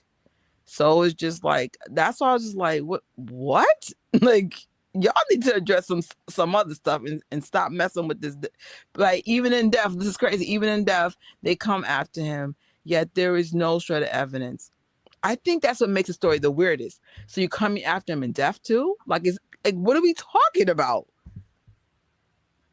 I don't know, but we won't address people that are alive and well, still demonizing and hurting children, hurting women, hurting men. You know, nothing ever gets said. So I'm like, I don't understand this. So whatever the issue is with the industry and Michael, it's something so deep that it's in my best interest just to mind my own business. It sounds really insanely deep. Cause I was like, he's dead. What are we doing? Rest in peace though. You know. Because at the end of the day, that's still someone's father, that's still someone's brother, that's someone's son. There are fans that are missing them, family that's missing them, friends that are missing them. I think we miss Michael more than ever after seeing this biopic. Because then we realized, like, man, we didn't appreciate him enough when he was here. So I know as a fan, I wish I did a lot of things different. You know, I wish I spoke up more. I had a YouTube channel back in 2007. It was tiny, but I still had one. It's because we are fans. We are so well informed and know the facts. And that's why, yeah, we know he's innocent and why we live, love him. The most annoying thing about the general public who believe the allegations is that they never are. Yeah. And that's what I was trying to say. Like, when I meet people still will come up to me and say, well, I think he did it. And I said, I'm asking, did you do research on both sides? Because I do research whenever necessary. And it's not on whoever. So, like I said, we have new problems for 2026 now. But just to make sure, you know, like, there's certain celebrities I won't say their names anymore because I learned something. Instead of me making a big deal out of it, I call it a peaceful protest. Just don't say their name anymore. But I don't know. I'm like I said, you guys never been fair. That's what I'm gonna say. You've never been fair to not Michael, just even the Jacksons in general. Like, they're not perfect. They have made mistakes. You know, some of them have even said, you know, they wish they did things better and made better choices. But we all have the ability to get grace from God and heal and be better humans and hopefully, you know, not made mistakes that, you know, made us imperfect or seen in an unfavorable light. But it's not fair. That's what I'm going to say. It's not fair. I'll leave it there. It's not fair. And we didn't throw anybody under the bus. We're just saying it's not fair. You never made this fair. And this is why the fans keep fighting, because we're like, got you. So we're not going to talk about such and such. Like, literally, this came out yesterday. As a matter of fact, I noticed when newer celebrities are being outed on really bad behavior, people act like, oh, I didn't hear that. What? Okay. I see what's going on. Lots of gaslighting. Lots of it. I'm over it. So I'm like, I don't think we're going to do, you know, March with Michaels anymore. I know when Taj comes out with his documentary, yeah, of course we'll do a watch party. But I feel like we giving you enough tools just to just see what we looked into. And then there's even more like Jennifer even gave us more stuff to look into. And Tori, like, more, like, just in case you have any uncertainty, just look at the transcripts, look at this, look at that. Do your research. At this point, if people are still over here thinking that Michael did those things and stuff, at this point they just are either ignorant or they don't have common sense, because the resources are available. The resources are right there. So it's either you don't have common sense to go look for those resources, or you just want him to be guilty. And to me, that's weird. But yeah, like, I don't even argue with people anymore. If people have genuine concerns, or if they bring it up to me in person as somebody that I know, I will educate them. But if it's people online, you're getting blocked because just like you're using this platform to try and terrorize a fan, you can be using your Twitter fingers and click clack on over to Google and look up resources. Google the FBI files is right there. They found nothing. Nothing. So, And I honestly think if they found something, they would have revealed it. Like, duh, what they was the would have got point him. of doing the whole FBI putting cameras and mics everywhere and then don't reveal that? Make it make sense. Right. There was somebody who went to one of the Michael movie showings, and I kid you not, apparently throughout the whole movie, he was calling. I forgot. I don't know exactly what he did. He's like, oh, like pretty much being obnoxious through the movie. Like, oh, come on, guys. Like, he did this, or like trying to, accuse him of the false allegations and stuff. Like, he's one of those people who believe that Michael really did those things and stuff. So I think finally they got security, and it ended up being a whole altercation and stuff. I'm just like, there's something got mentally going on. I'm just gonna assume that, because if you hate Michael so much and you think he did it, why would you spend money to go to the movie? Because you're helping his legacy. It's like, what are we doing? I'm not. I don't have an issue with people not seeing things the way that I see it, but I feel like at this point, even if you did the research and you still feel like something's off, then just don't support the music. Like you have choices too. Just have like, what are we doing? But I at this point, I'm over it. Because it's funny.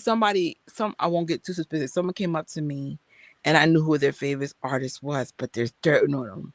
So I said, "Yo, what about Blase Blah?"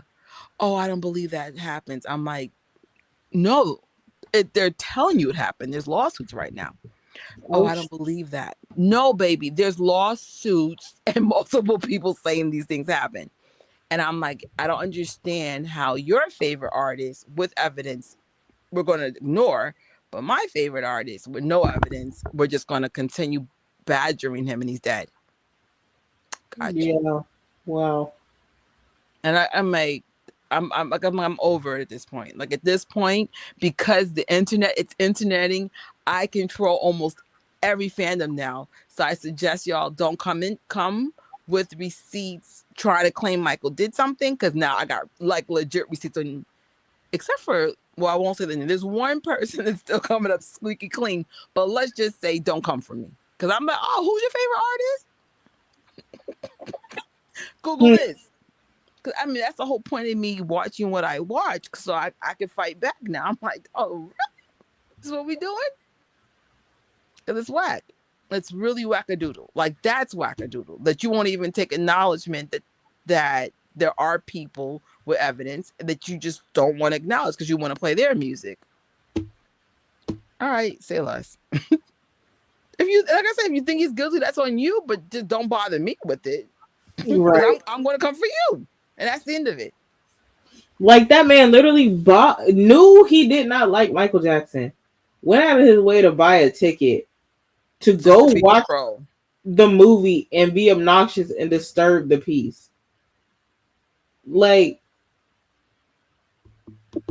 and then on top of that, he called himself trying to be like Mr. Morally Right, save the day stuff, trying to call out Michael for something that he didn't even do. But he started throwing around racial slurs. Do you know who this is? What's up, homie? This is one of the biggest Michael Jackson fans. Oh, graduated.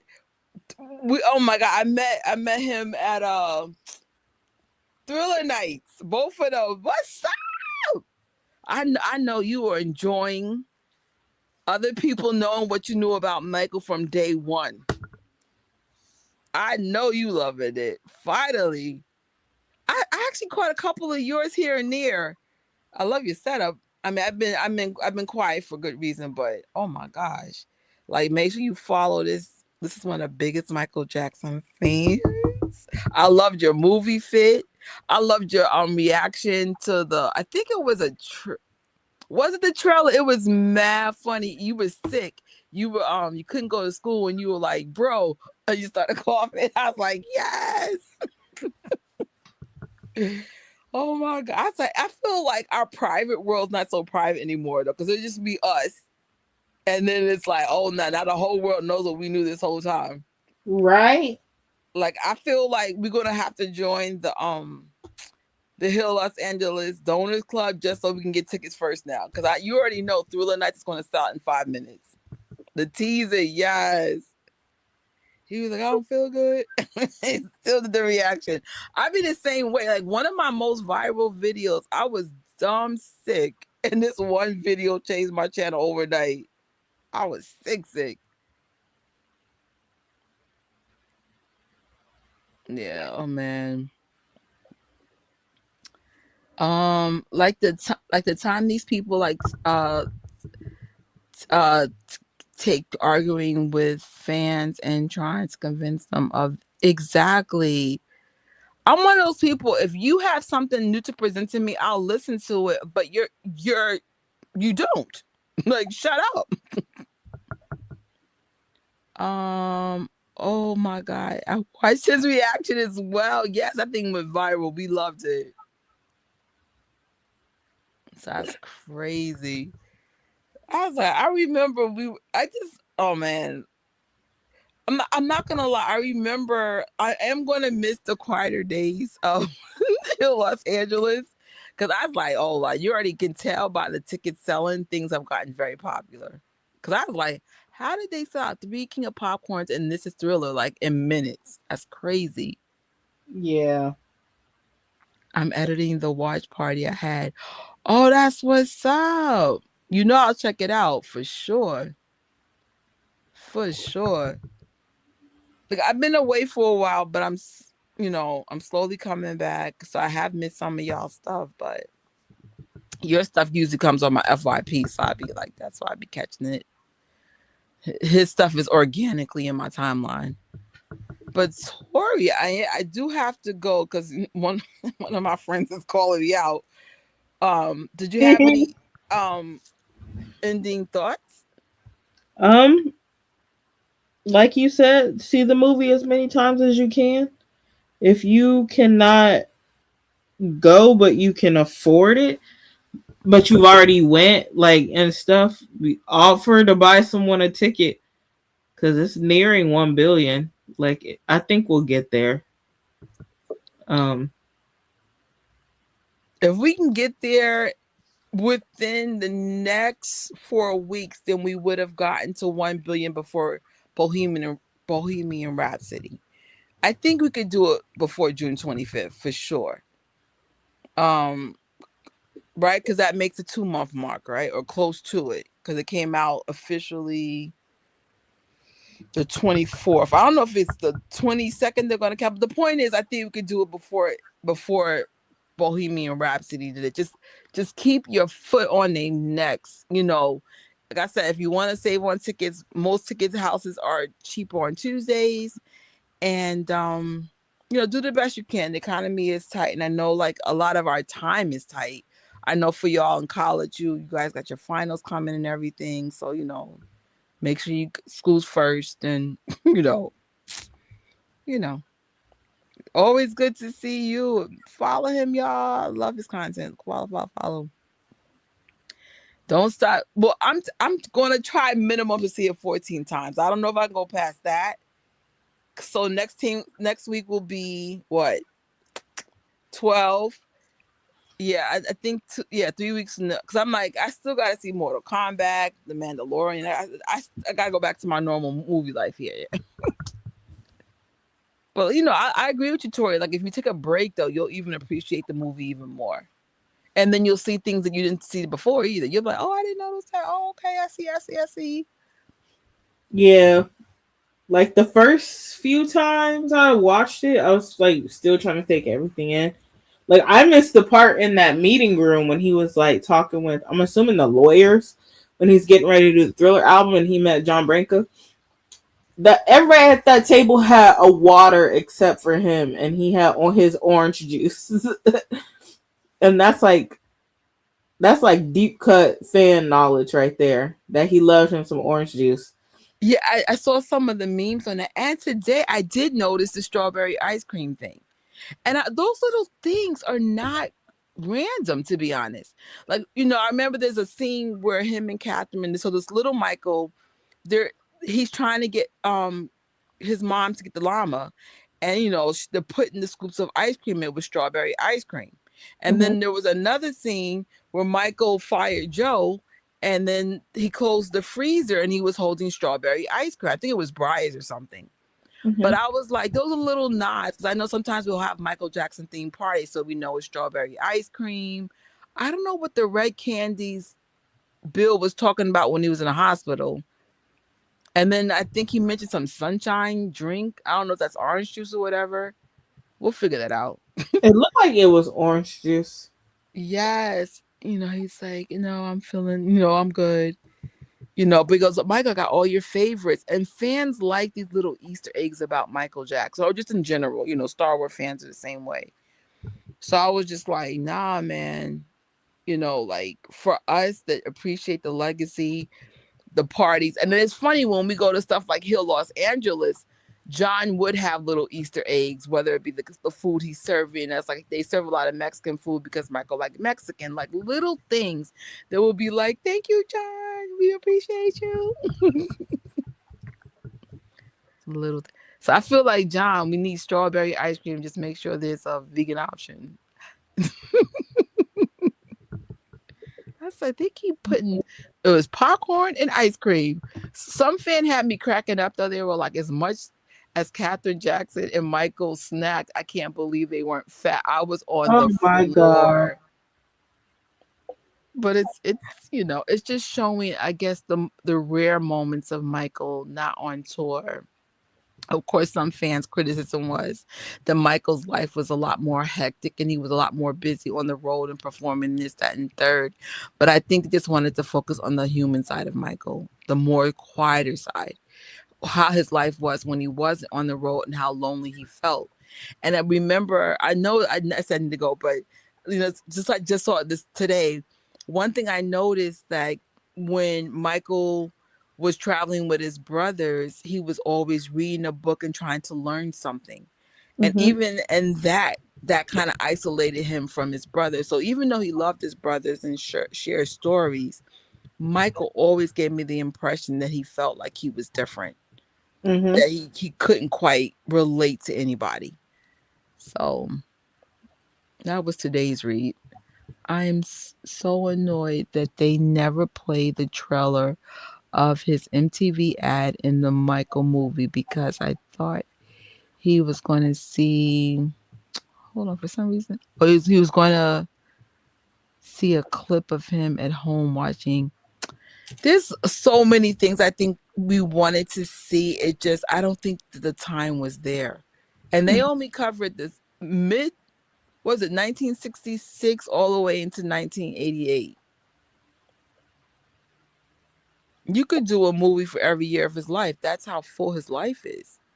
Could you imagine having a biopic for every year since from the Wiz and on? I'd have been like, hell yeah. Crazy. Yeah, I was expecting to see like after Walter Yetnikoff. Oh, by the way, I love that scene. I'm glad they included that. Um, After he was like, "Oh, okay, I'm gonna just snatch my big artist off of you off of MTV, so y'all can get y'all money and y'all views and stuff, because I'm not allowing them on there if y'all don't want to put Michael on there." So then they, of course, we know they finally put Billie Jean on there, but I thought we were gonna see like they were saying like watching them on TV like, "Oh my God, Michael, like look, you're on there," or something like that. Mm. They could have. I think they could have did more, but I'm sure there's a lot of stuff that got on the cutting floor. That's all I gotta say. I knew Michael was gonna be hard because it's like Michael was famous his whole entire life. So that's what makes him unique. Some people, their fame is, it fades. Michael, remember when he did This Is It and he was surprised on how fast his concert sold, and then like all 50 shows sold out insanely fast. Mm-hmm. Michael was surprised of his own fame. Like, like, how do you surprise the artist? So it's just like I don't think even Michael knew how big Michael was. So he's a very unique artist. He's a very, and I know for me, I've always said I resonated to the underdog in him. You know, you look at his brothers; they're super muscular. You know, they got some nice apple bottom booties going on. You know, they're all handsome, but Michael was a little scrawny one. It's like you would have never guessed this is going to be the one that breaks out. Like when my mom was growing up, she was huge on Jermaine, like huge on Jermaine Jackson. Oh, Jermaine got the best voice. Jermaine's the one. That's my mom. I didn't say my mama said that. But it's like Michael said no. What I love about Michael's story, he knew his worth and he found someone to believe in his vision, a team of people to believe in his vision to get him to where he was. Okay. And I think that's what's part of, we could all learn from that. A lot of artists are in this, chat. Y'all know your worth and keep believing in what you believe about yourself until you find people like to back up what you see yourself as. Like I said, Michael didn't start that way. He transformed. I'm not saying get plastic surgery. I mean, you could if you want, but you know what I'm saying? Like, just even his clothes changed, his energy changed, his skin changed. Michael transformed into that. We even see it in early Off the Wall or pre Off the Wall versus Off the Wall. Even that transformation, the skin got better, the swag, he started feeling himself. You know what I'm saying? So I don't know. Believe in yourself. That's what I'm saying. Like that's definitely part of this movie too. Believe in yourself. Make people see how you see yourself. Nobody could have told me when I was a kid Michael would be this big in death. Like, what? Like, how are you bigger in death? Charting almost at 1 billion already at a movie. Shout out to Jafar did his thing though. I'm so proud of him.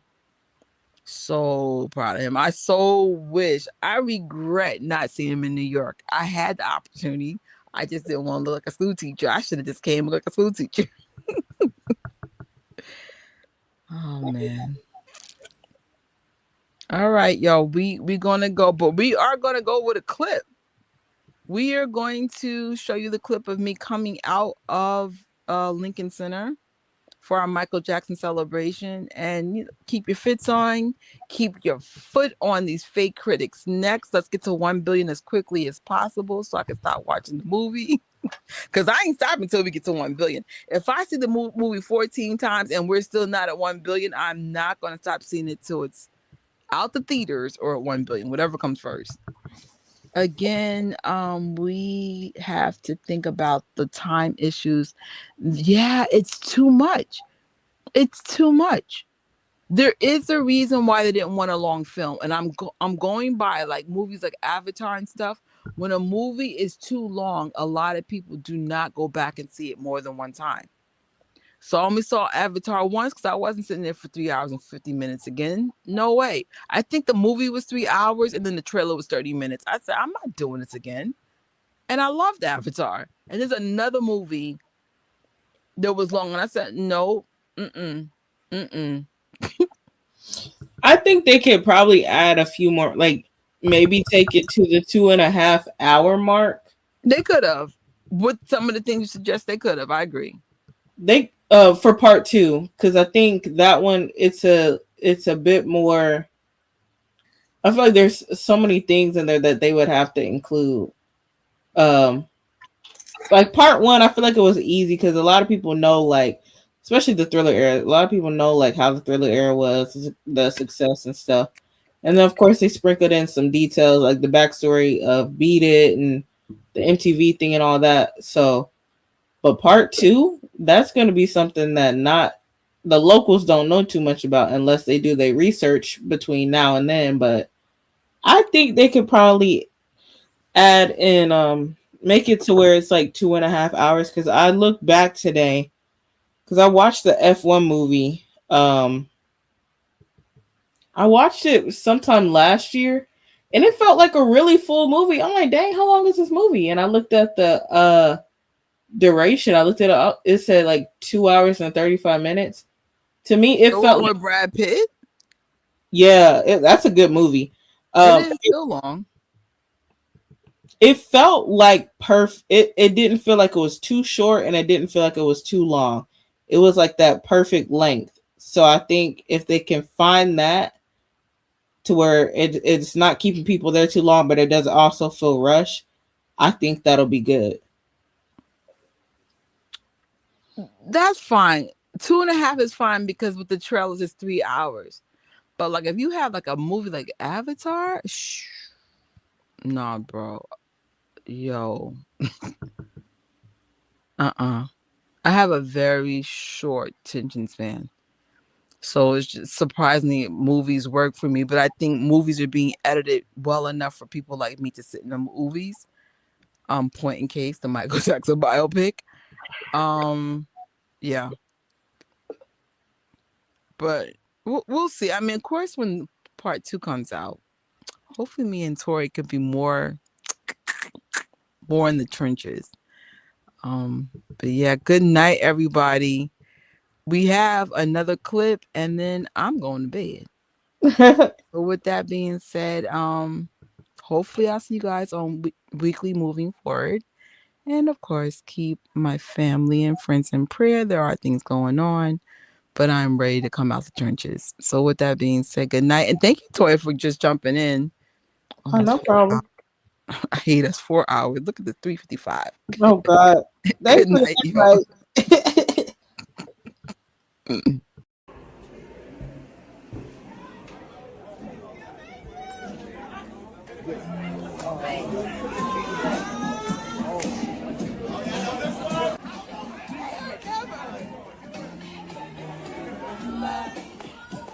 We fell in love. We were young and innocent then. Do you remember all the things that seemed like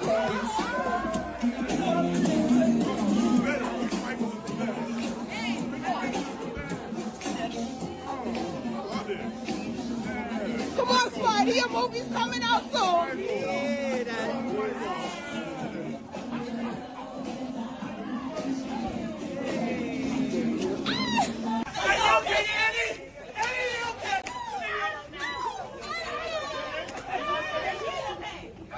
She gotta be okay. It's been 40 years. She gotta be okay.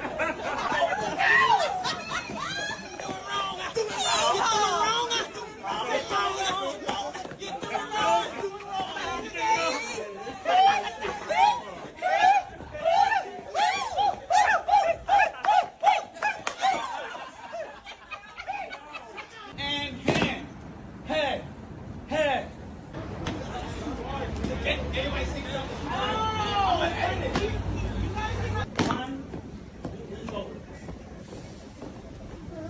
is that good?